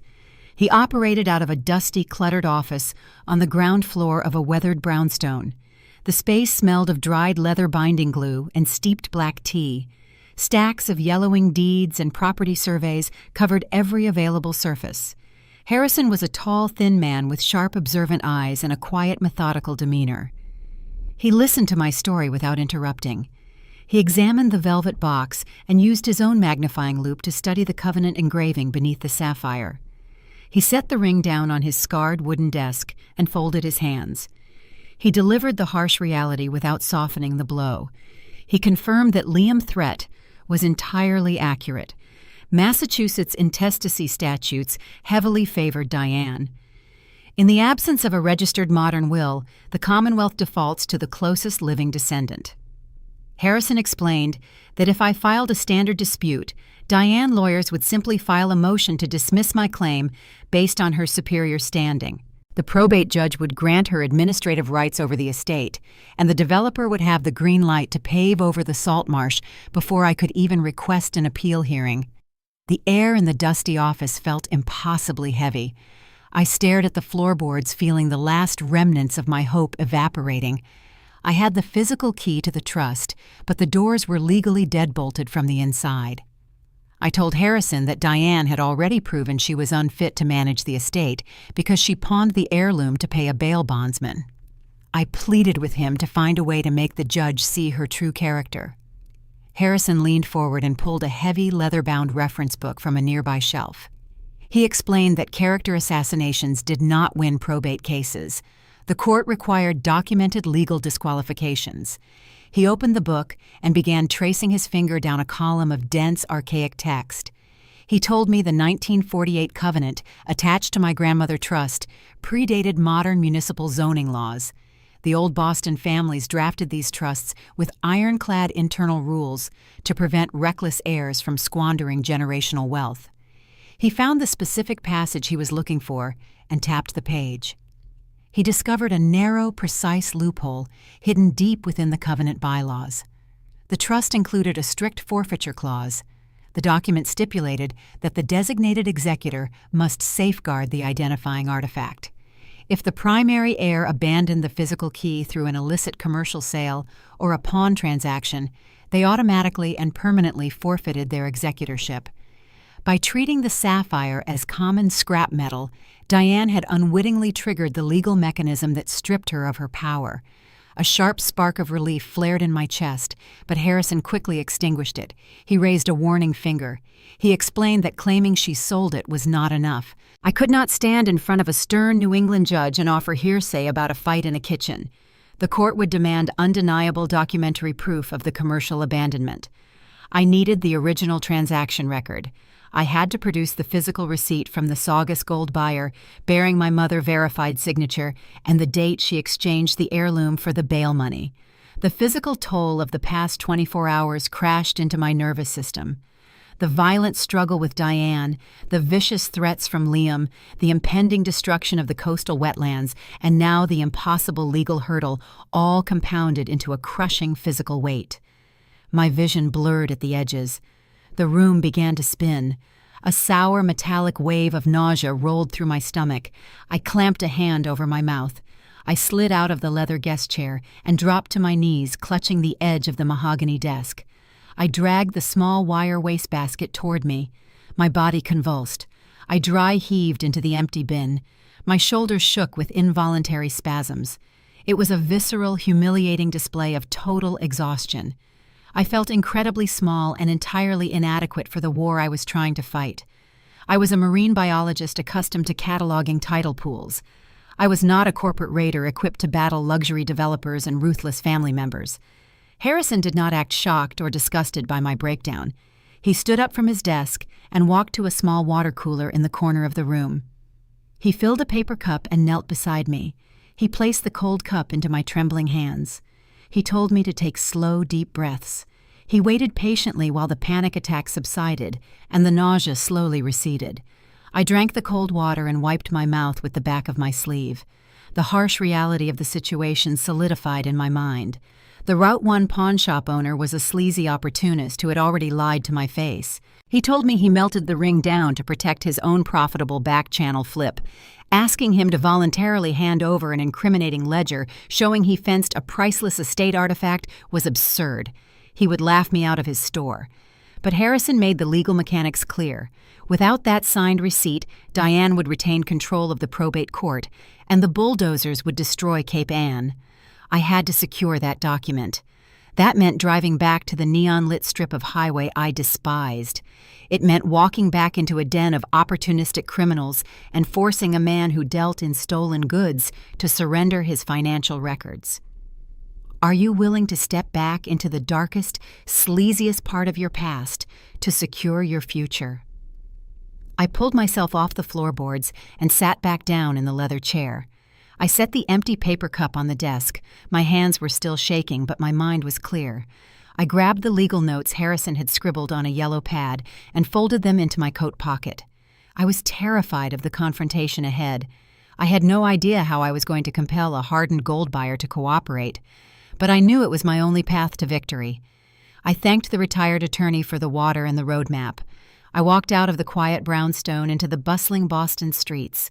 The coastal wind whipped my hair across my face. I headed straight for my car, preparing to dive back into the criminal underbelly that funded my brother freedom. The drive back down the dreary stretch of Route 1 felt like navigating a bad memory. The coastal fog rolled over the highway, blending with the harsh neon signs of discount liquor stores and rundown motels. I gripped the steering wheel of my Honda, keeping my eyes focused on the wet asphalt ahead. A heavy, sinking dread pooled in my stomach. The last time I visited this specific cache for Gold Shop, I was a grieving daughter looking for a stolen heirloom. I left that cracked parking lot screaming through a reinforced glass door. Returning to the scene of the crime meant confronting a man who operated in the gray margins of the law. He traded in desperation and fenced stolen memories for a comfortable profit. I pulled my car into the uneven lot, avoiding the deep, greasy puddles reflecting the flashing open sign. The shop sat wedged between a fading tire outlet and a shuttered diner. The building was an ugly concrete block with heavy iron bars bolted over the narrow windows. This was the exact spot where Diane traded my grandmother legacy for a few $1,000s in bail money. I turned off the engine and sat in the quiet car for a long moment. My hands shook, resting in my lap. Harrison Caldwell made the legal stakes painfully clear. Without the original transaction receipt proving my mother pawned the Sapphire, the probate court would grant her full control of the estate. The luxury developers would send their bulldozers to the Cape Ann wetlands, and Liam would walk away with a fortune. I pushed my car door open and stepped out into the freezing, damp air. I pulled my canvas jacket tight across my chest and walked toward the entrance. A small bell chimed overhead as I pushed the heavy security door open. The interior of the pawn shop was stifling. It smelled heavily of stale cigarette smoke, old dust, and cheap air freshener. Tarnished watches and tangled gold chains sat under scratched glass display cases. The owner stood behind a thick wall of bulletproof plexiglass. He wore a stained polo shirt and had the relaxed, arrogant posture of a man who held all the cards. He looked up from a stack of paperwork and recognized me instantly. A condescending smirk spread across his rough face. He remembered the hysterical woman who cried in his lobby a week ago.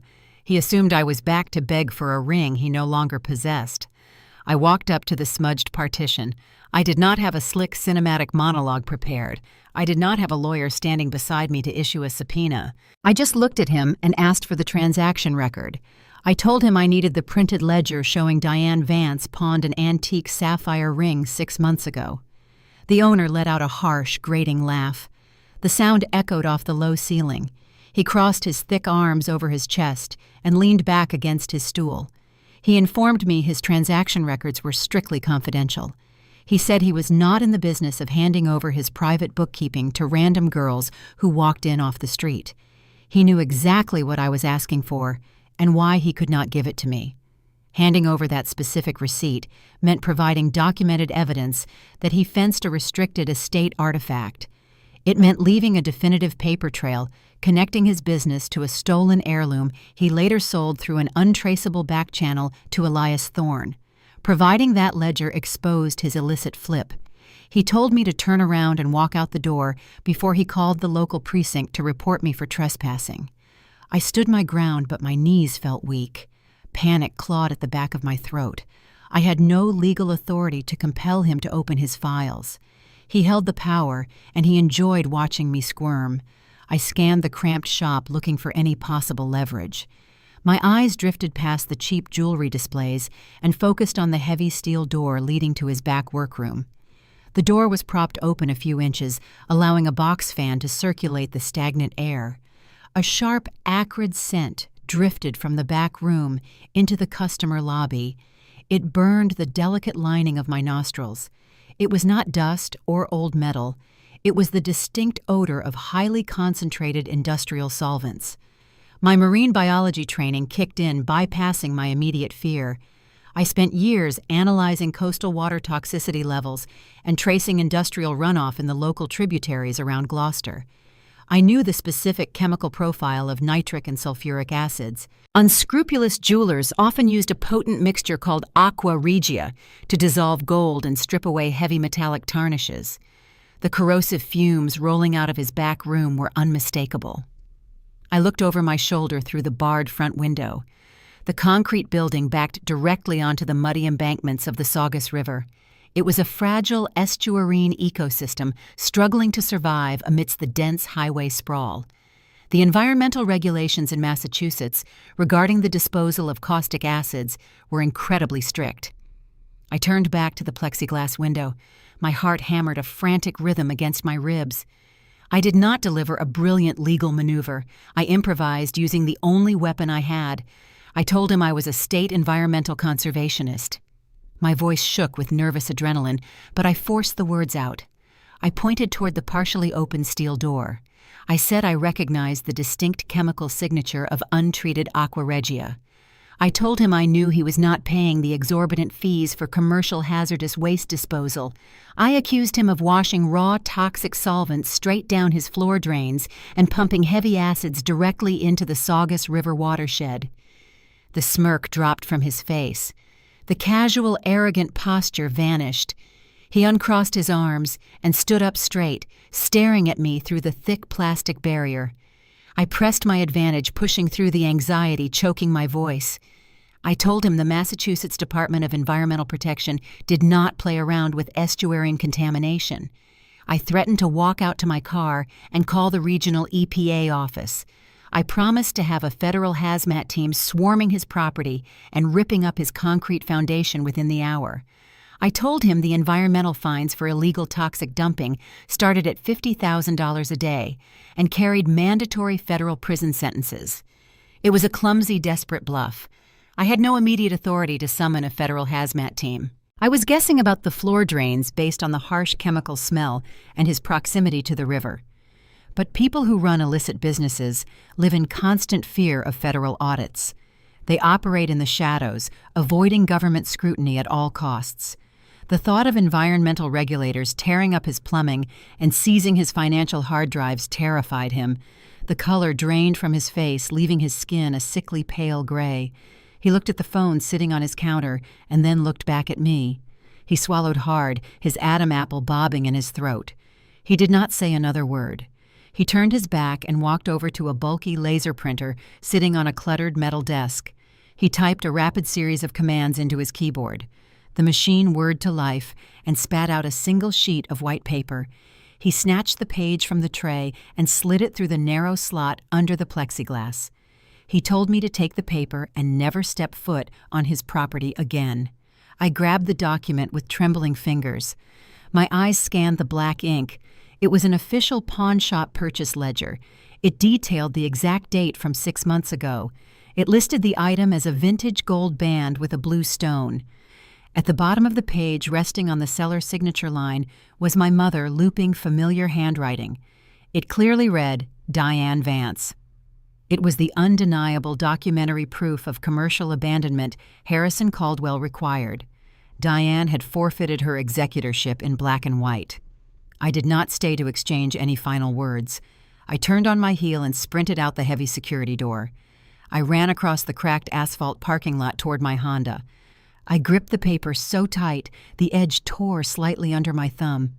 I yanked the car door open and threw myself into the driver's seat. I locked the doors and slumped over the steering wheel. I hyperventilated, taking deep, ragged breaths of cold air. Profound relief washed over my trembling body. I had secured the weapon I needed to stop the liquidation of my grandmother's estate. Have you ever realized that sometimes a clumsy, desperate threat works better than a brilliant master plan? The sleazy shop owner did not care about family justice or stolen heirlooms, but he cared deeply about protecting his own illicit fortune from the federal government. My messy improvisation yielded the exact legal document the probate court demanded. I smoothed the wrinkled, torn receipt against my dashboard. The battle for the wetlands was finally tipping in my favor. Pulling that receipt from the shadows meant the commercial real estate deal was now in grave danger. Liam was not acting alone in this scheme. He was brokering the land to powerful men who did not take kindly to losing multi-million-dollar investments. By securing the evidence to freeze the probate process, I placed a giant target directly on my own back. The luxury developer was not going to wait patiently for a judge to rule on a family dispute. The real threat was about to emerge from the polished boardrooms of Boston and arrive straight at my laboratory door. The torn receipt from the Route 1 pawn shop felt like a winning lottery ticket burning a hole in my jacket pocket. I drove back to Gloucester with a surge of adrenaline masking my profound exhaustion. I had the physical proof Harrison Caldwell required. Diane surrendered her legal claim to the estate the moment she signed that ledger. The path to securing the Cape Ann wetlands seemed clear. I planned to walk into the probate court the next morning and file the counterpetition that would freeze the luxury development permanently. My triumph, however, was built on fragile ice. I underestimated the sheer velocity of the corporate machine Liam had engaged. I thought retrieving the receipt ended the conflict. I did not realize securing the evidence only escalated the stakes, forcing a much more dangerous adversary out of the shadows. I pulled into the gravel parking lot of the marine biology lab the following morning. The sky hung heavy and gray, threatening an early winter freeze. I grabbed my thermos of coffee and walked toward the entrance. A sleek black town car sat idling near the loading dock. It looked entirely out of place, surrounded by rusted pickup trucks and mud-splattered research vans. A man leaned against the rear fender. He wore a tailored charcoal suit and a long cashmere overcoat that easily cost more than my Honda Civic. He watched me approach with cold, assessing eyes. He introduced himself as Marcus Sullivan. He was the principal partner of a prominent commercial development firm in downtown Boston. Sullivan did not carry the sloppy, desperate energy of my brother. He radiated the polished, ruthless intimidation of a man accustomed to crushing obstacles with expensive lawyers and sheer financial force. He did not make cartoonish threats or raise his voice. He simply held out a thick manila folder and suggested we talk inside my office. The warmth inside the lab provided no comfort. I set my coffee on the stainless steel examination table. My heart pounded a frantic rhythm against my ribs. Sullivan remained standing, imposing his presence in the cramped space. He explained he was the primary investor driving the Cape Ann project. He invested significant capital in preliminary zoning surveys and architectural blueprints based on the legal assurances provided by my brother. Sullivan opened the manila folder. He pulled out a stack of documents and laid them flat on the metal table. He told me the probate delay caused by my sudden interference was unacceptable. He revealed a preliminary letter of intent regarding the transfer of Parcel 4. The document authorized the immediate commercial sale of the restricted wetlands. I looked down at the signature line. The name Diane Vance was scrawled across the bottom in blue ink. It was an unmistakable forgery. Liam had not merely bypassed the bureaucratic delays by filing an early liquidation petition. He actively falsified his own mother's signature on binding commercial real estate contracts to secure a massive cash advance from the developer. Liam used that advance to pay off his dangerous street debts. He built a house of cards resting on multiple felonies. Sullivan tapped the forged signature with a manicured finger. He explained the harsh reality of the situation without a trace of emotion. He informed me that forging a signature on a commercial real estate transfer across county lines constituted federal wire fraud. If the Cape Ann deal collapsed due to my probate injunction, Sullivan promised he would hand the forged documents directly to the United States Attorney Office. He guaranteed Liam would face a minimum of 10 years in a federal penitentiary. My breath caught in my throat. The room seemed to shrink. Liam was a terrible person who constantly exploited his family, but federal prison was a different universe of consequence. The state facility in Concord was a nightmare, but a decade in the federal system would destroy him completely. The grief would break Diane, sending her spiraling into a total psychological collapse. Sullivan watched the panic bloom across my face. He pulled a small leather checkbook from the inner pocket of his cashmere coat. He clicked a silver pen and wrote a series of numbers with fluid, practiced strokes. He tore the check from the binding and slid it across the stainless steel table, pushing it gently toward my hands. He offered me $500,000. He told me the money was a consultation fee for my expertise regarding the ecological status of the wetlands. He said all I had to do was drop my probate claim, surrender the Sapphire ring to his corporate attorneys, and walk away. The cash would clear immediately. I could buy a house on the coast, fund my conservation projects, and live comfortably. More importantly, taking the money ensured Liam avoided a federal indictment. Sullivan promised to bury the forged letter of intent, burying the fraud permanently. If you could save your family from prison by sacrificing your morals for $500,000, would you take the check? I stared at the slip of paper resting on the cold metal table. The numbers swam in my vision. $500,000 represented an impossible amount of freedom. It offered a clean, bloodless exit from the agonizing war tearing my family apart. I could take the money and spare my mother the crushing agony of watching her golden child dragged away in federal handcuffs. I would be wealthy, and Liam would be safe. The only casualty would be my grandmother legacy. I would have to watch bulldozers destroy the pristine salt marsh Helen Vance trusted me to protect. I picked up the check. My fingers trembled. Sullivan offered a brief, satisfied nod, assuming the transaction was complete. He told me to have a pleasant afternoon and walked out of the lab, leaving me alone with the crushing weight of the decision. I did not cash the check. I drove straight to Beacon Hill and burst into Harrison Caldwell's dusty office. I threw the check and the forged letter of intent onto his desk. I paced the floorboards, my mind spiraling in panicked circles. I asked the retired attorney if I could legally accept the payout and use a portion of the funds to relocate the endangered marine life before the developer broke ground. I was desperate to find a compromise that saved both my brother and my conscience. Harrison put on his reading glasses and examined the documents. He did not celebrate the massive payout. He sighed heavily and pinched the bridge of his nose. He looked at me with deep paternal sympathy. He explained the brutal legal mechanics hidden beneath the generous offer. The check was a red herring.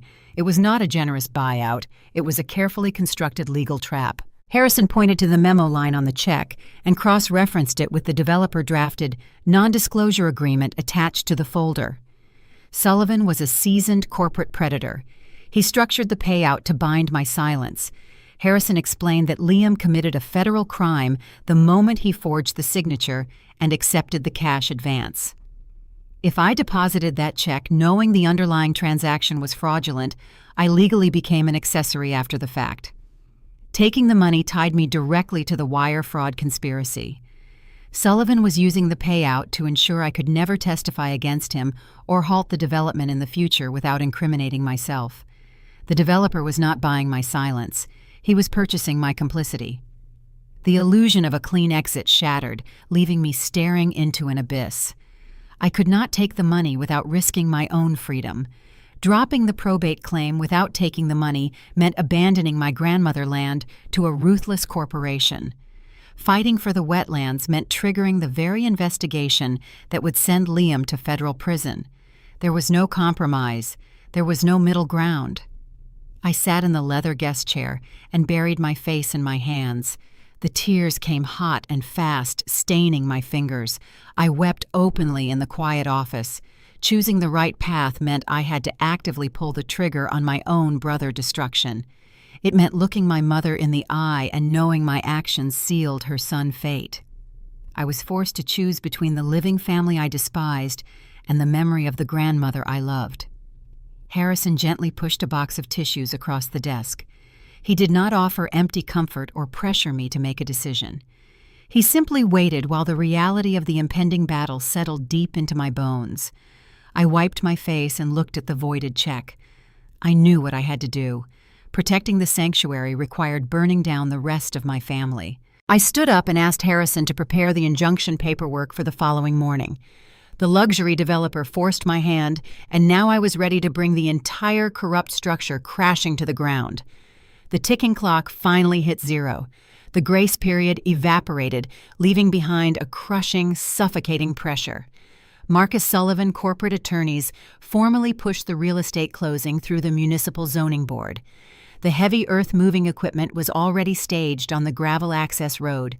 The bulldozers were scheduled to tear into the pristine salt marsh of Cape Ann at sunrise the following morning. I had less than 24 hours to halt the destruction of my grandmother legacy and prevent Liam from executing his fraudulent sale. I did not wait in the standard probate queue. With Harrison Caldwell guiding the strategy, I filed an aggressive motion for an emergency injunction directly with the Middlesex County Courthouse. I walked into the historic building feeling numb. The courtroom was austere and intimidating. Dark mahogany paneling lined the high walls. Heavy velvet curtains hung over the tall, narrow windows, blocking out the gray afternoon light. The air smelled of old wood and floor polish. The environment was designed to make you feel small and insignificant. I sat at the plaintiff table wearing a borrowed blazer that felt too tight across my shoulders. Harrison sat beside me organizing stacks of manila folders with quiet, clinical precision. The heavy wooden double doors swung open behind us. Liam walked down the center aisle wearing a tailored suit, attempting to project the confident aura of a successful broker. Diane trailed close behind him, leaning heavily on the arm of a highly expensive defense attorney Liam had likely secured using the developer cash advance. My mother looked frail and entirely broken. She clutched a crumpled tissue in her hand, her face streaked with fresh tears. They took their seats across the aisle at the defense table. The physical distance between us was only 15 feet, but the emotional chasm felt like an ocean. The tension in the quiet courtroom was thick enough to choke on. The judge entered from chambers. He was a stern, sharp-featured New Englander with decades of experience written into the deep lines around his mouth. He did not waste time with pleasantries. He struck his gavel and demanded we present the arguments justifying the emergency freeze on the commercial transaction. Harrison stood up and outlined the baseline legal parameters. He explained the existence of the 1948 covenant attached to the estate of Helen Vance. He presented the archaic bylaws stipulating the primary executor must safeguard the identifying artifact. He then formally yielded the floor to me, stating I possessed the physical evidence required to disqualify Diane Vance from her presumed executorship. The bailiff called my name. I stood up and walked toward the witness stand. My legs felt heavy and uncoordinated. I raised my right hand and swore the oath, my voice shaking slightly. I took my seat in the wooden box, feeling the oppressive weight of the judge gaze pinning me down. I did not deliver a flawless cinematic monologue. I did not have a booming, confident voice to command the room. I stumbled over my words. I reached into my pocket and pulled out the crumpled, torn receipt from the Saugus pawn shop.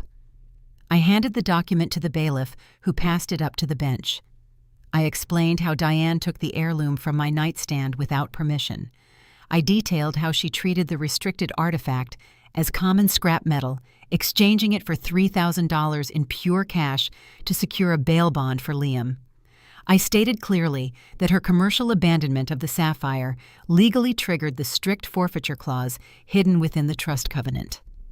The judge scrutinized the receipt over the rim of his reading glasses. He noted the date and the verified signature matching Diane records. I let out a slow, trembling breath, assuming the physical evidence was an airtight conclusion. I thought the black ink on the page spoke louder than any argument. I underestimated the theatrical brilliance of a highly paid defense attorney. Diane lawyer stood up, smoothing his expensive silk tie. He did not dispute the authenticity of the receipt. He did not deny that Diane pawned the jewelry. Instead, he executed a masterful, devastating pivot. He approached the bench and addressed the judge with a tone of profound, empathetic sorrow. He argued that Diane Vance did not engage in a reckless or greedy commercial sale. He claimed she acted under a state of extreme emotional distress. He painted a vivid, heart-wrenching picture of a terrified mother receiving a midnight phone call from a county holding cell. He described Diane as a desperate woman forced to liquidate a sentimental family item simply to protect her son from physical harm in a dangerous penal environment.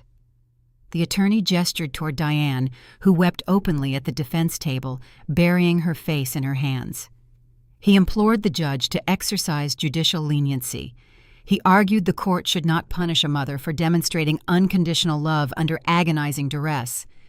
He claimed holding Diane to the strict, unforgiving standards of a 1948 covenant drafted in a different era was fundamentally cruel and inequitable. He requested the court view the transaction not as an abandonment of an heirloom, but as a tragic necessity born of maternal desperation. The courtroom felt like it was spinning off its axis. I gripped the wooden rail of the witness stand, my knuckles turning a stark, bloodless white. I watched the stern expression on the judge's face visibly soften. The rigid posture of the seasoned magistrate relaxed as he listened to the narrative of a suffering mother. He leaned back in his leather chair, nodding slowly, while Diane sobbed quietly across the aisle. A terrifying realization washed over me like freezing water. The undeniable facts printed on the Saugus pawn receipt were losing their power. The cold, hard evidence was actively eroding under the weight of a perfectly executed emotional manipulation. Diane's tears were acting as a solvent, dissolving the legal framework I fought so hard to build. The judge was a human being susceptible to the narrative of a mother sacrificing everything for her child. He was leaning toward granting her leniency, effectively reinstating her power over the trust. Harrison caught my eye from the plaintiff table. He gave me a sharp, frantic shake of his head, whispering for me to stay quiet and let the judge deliberate the merits of the case. He wanted to rely on the procedural statutes, but I knew the procedure was failing. I could see the judge drafting the dismissal in his mind. What happens when the truth is not enough to beat a perfectly executed performance of a grieving mother? If the judge granted Diane leniency, she retained control of the estate. Liam would clear the developer path, and the wetlands would vanish by sunrise. The $500,000 bribe from Marcus Sullivan flashed in my memory. The luxury developer expected me to cave. Liam expected the system to protect his fraud. Diane expected her tears to shield her from the consequences of her theft. They built an entire fortress constructed from lies, forgery, and emotional blackmail, and the court was seconds away from handing them the keys. I reached into my pocket and grabbed the velvet box containing the sapphire ring. The hard edges of the case pressed painfully into my palm, grounding me against the rising tide of panic. Staying quiet meant surrendering my grandmother's legacy to men who saw dirt as just money.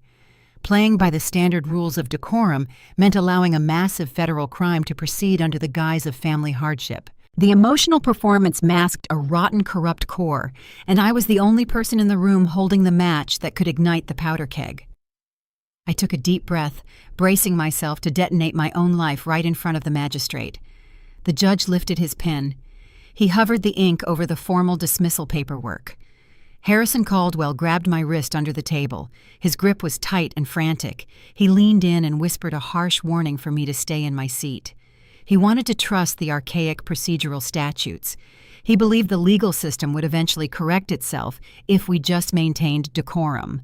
But decorum was a luxury I could no longer afford.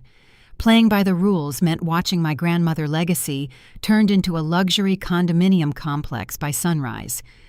A reckless surge of adrenaline overrode every rational instinct in my brain. I ignored the retired attorney and his pleading whispers. I pushed my chair back, letting its wooden legs scrape loudly against the polished floorboards. I stood up. I did not wait for the bailiff to grant me permission to speak. I addressed the bench directly. I told the judge the narrative presented by the defense was a carefully constructed fiction. I explained that Diane Vance did not pawn the antique sapphire to rescue a frightened child from a dangerous holding cell. The bail money was a calculated business expense. Liam needed to stay on the streets to finalize a sweeping commercial real estate transaction involving the restricted wetlands on Cape Ann. The judge lowered his pen. He peered at me over the rim of his glasses, his stern expression hardening. He warned me that interrupting a magistrate carried severe penalties and demanded I produce evidence for such a serious accusation. I reached into my manila folder and pulled out the thick stack of papers Marcus Sullivan had handed me at the marine biology lab. I walked the documents over to the bailiff. I submitted the non-disclosure agreement, the $500,000 bribe check, and the preliminary letter of intent to sell Parcel 4. I told the judge to look at the signature line on the letter of intent. I pointed out that the document authorized the immediate commercial destruction of the estate. I stated the signature reading, Diane Vance, was a blatant forgery executed by Liam. A sharp collective intake of breath echoed from the defense table. I looked across the aisle. Diane stared at the documents in the hands of the bailiff. The color drained from her face, leaving her skin an ashen gray. She turned her head and looked at her golden boy. For her entire life, she sacrificed her own financial stability to protect him. She hid his flaws and fought his battles. Now she was staring at the undeniable proof that her son falsified her signature on federal documents to orchestrate a real estate scam. He threw her under the bus to save himself. Liam turned a sickly shade of green. He shrank down in his chair, refusing to meet his mother's horrified gaze.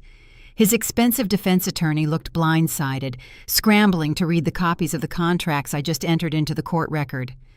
The chaos in the room triggered a swift response from the gallery. Marcus Sullivan was sitting in the back row wearing his tailored charcoal suit. He had attended the hearing to ensure his investment was protected.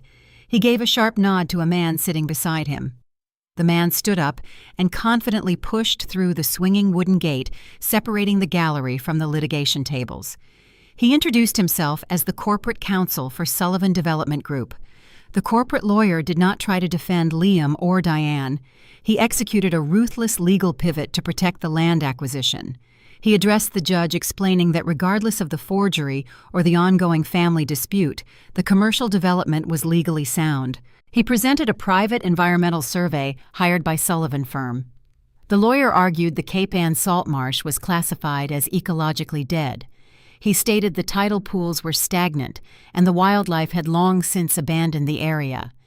He cited a technicality in the 1948 covenant that permitted the dissolution of the trust if the land lost its foundational conservation value.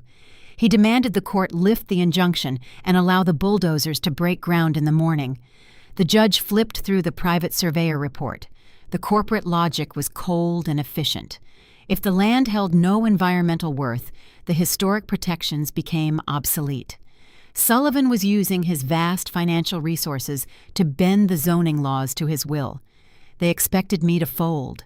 They saw a quiet granddaughter who spent her days working in a damp laboratory. They did not realize my profession was the exact weapon required to dismantle their corporate strategy. I reached into the bottom of my heavy canvas tote bag.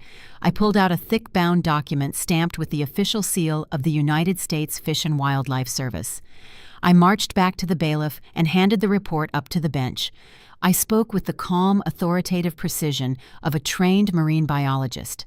I told the corporate counsel his private survey was outdated and fundamentally flawed. I explained that I had spent the past week conducting a certified ecological sweep of Parcel 4. I did not find stagnant water or a barren landscape. I found something much more powerful.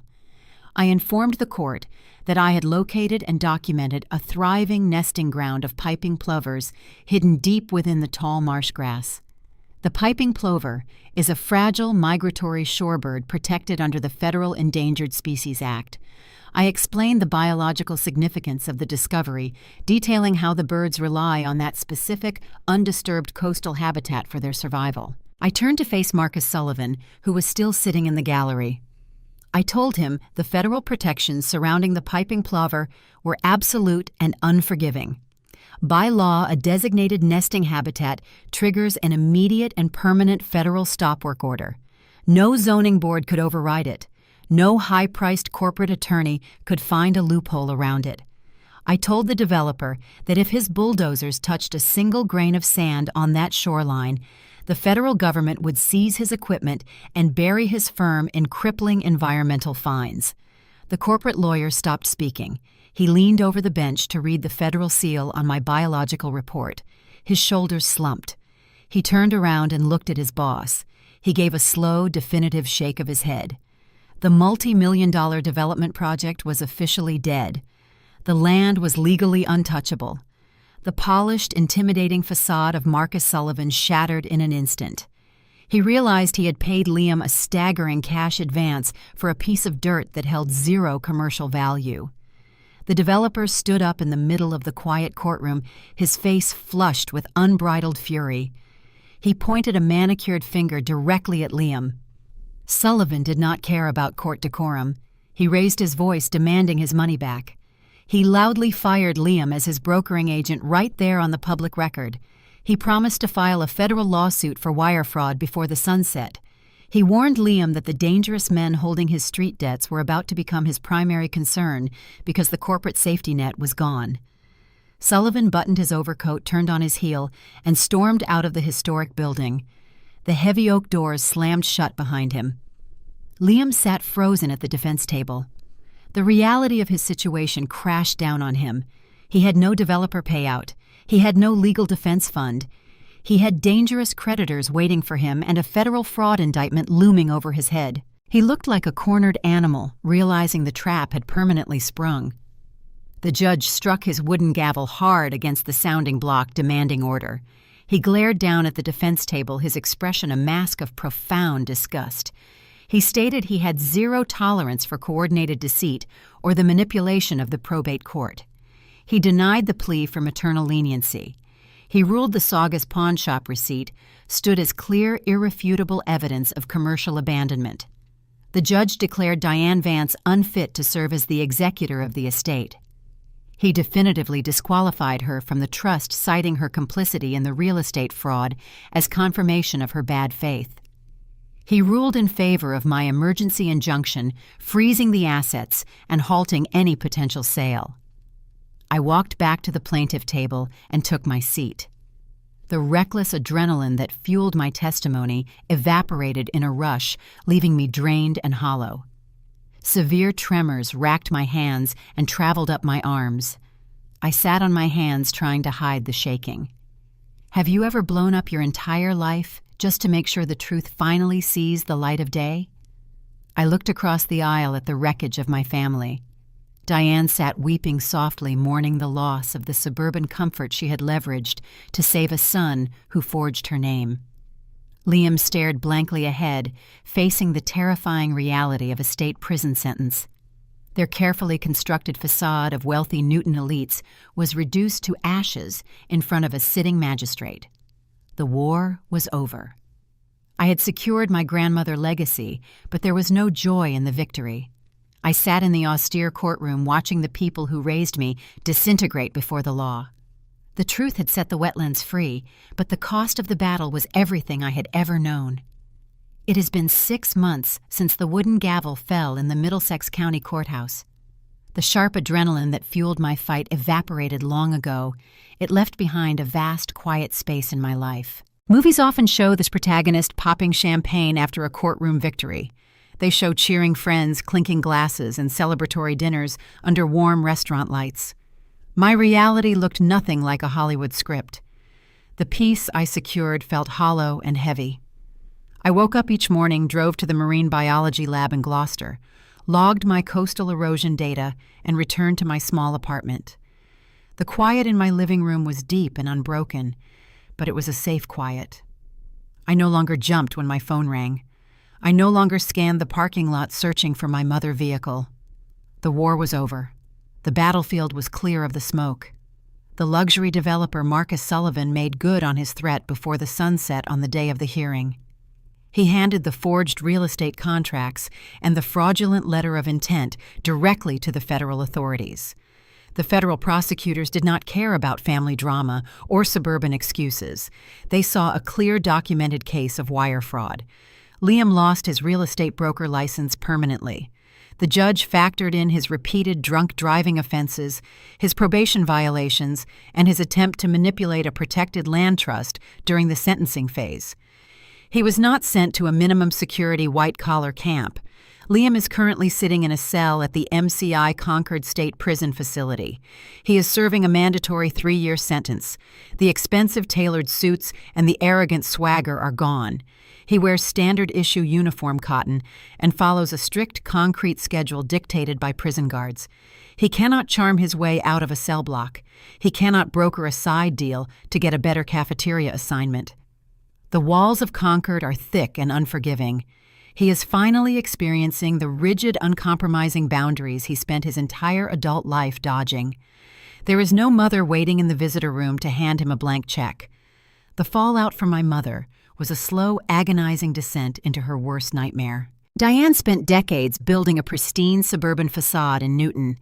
She hosted dinner parties, cultivated a persona of effortless wealth, and measured her worth by the neighborhood gossip. When Liam was indicted, she panicked. She liquidated her retirement accounts to pay his exorbitant criminal defense fees, hoping a high-priced attorney could beat the federal charges. She ignored the red-stamped warning letters piling up on her kitchen counter. The bank foreclosed on the Newton house at the end of the summer. The property was auctioned off to a young dual-income couple from Boston. Diane was forced to pack her designer clothes into cardboard boxes and vacate the premises.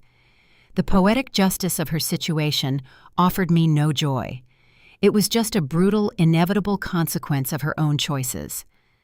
Diane moved back to South Boston. She rented a cramped ground-floor apartment in a neighborhood that had not yet been gentrified.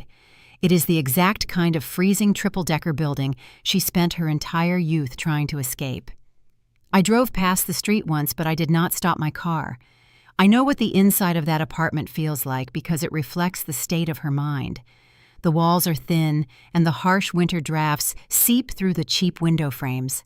Beneath her kitchen sink, a rusted pipe leaks a slow, steady rhythm onto the warped linoleum floor.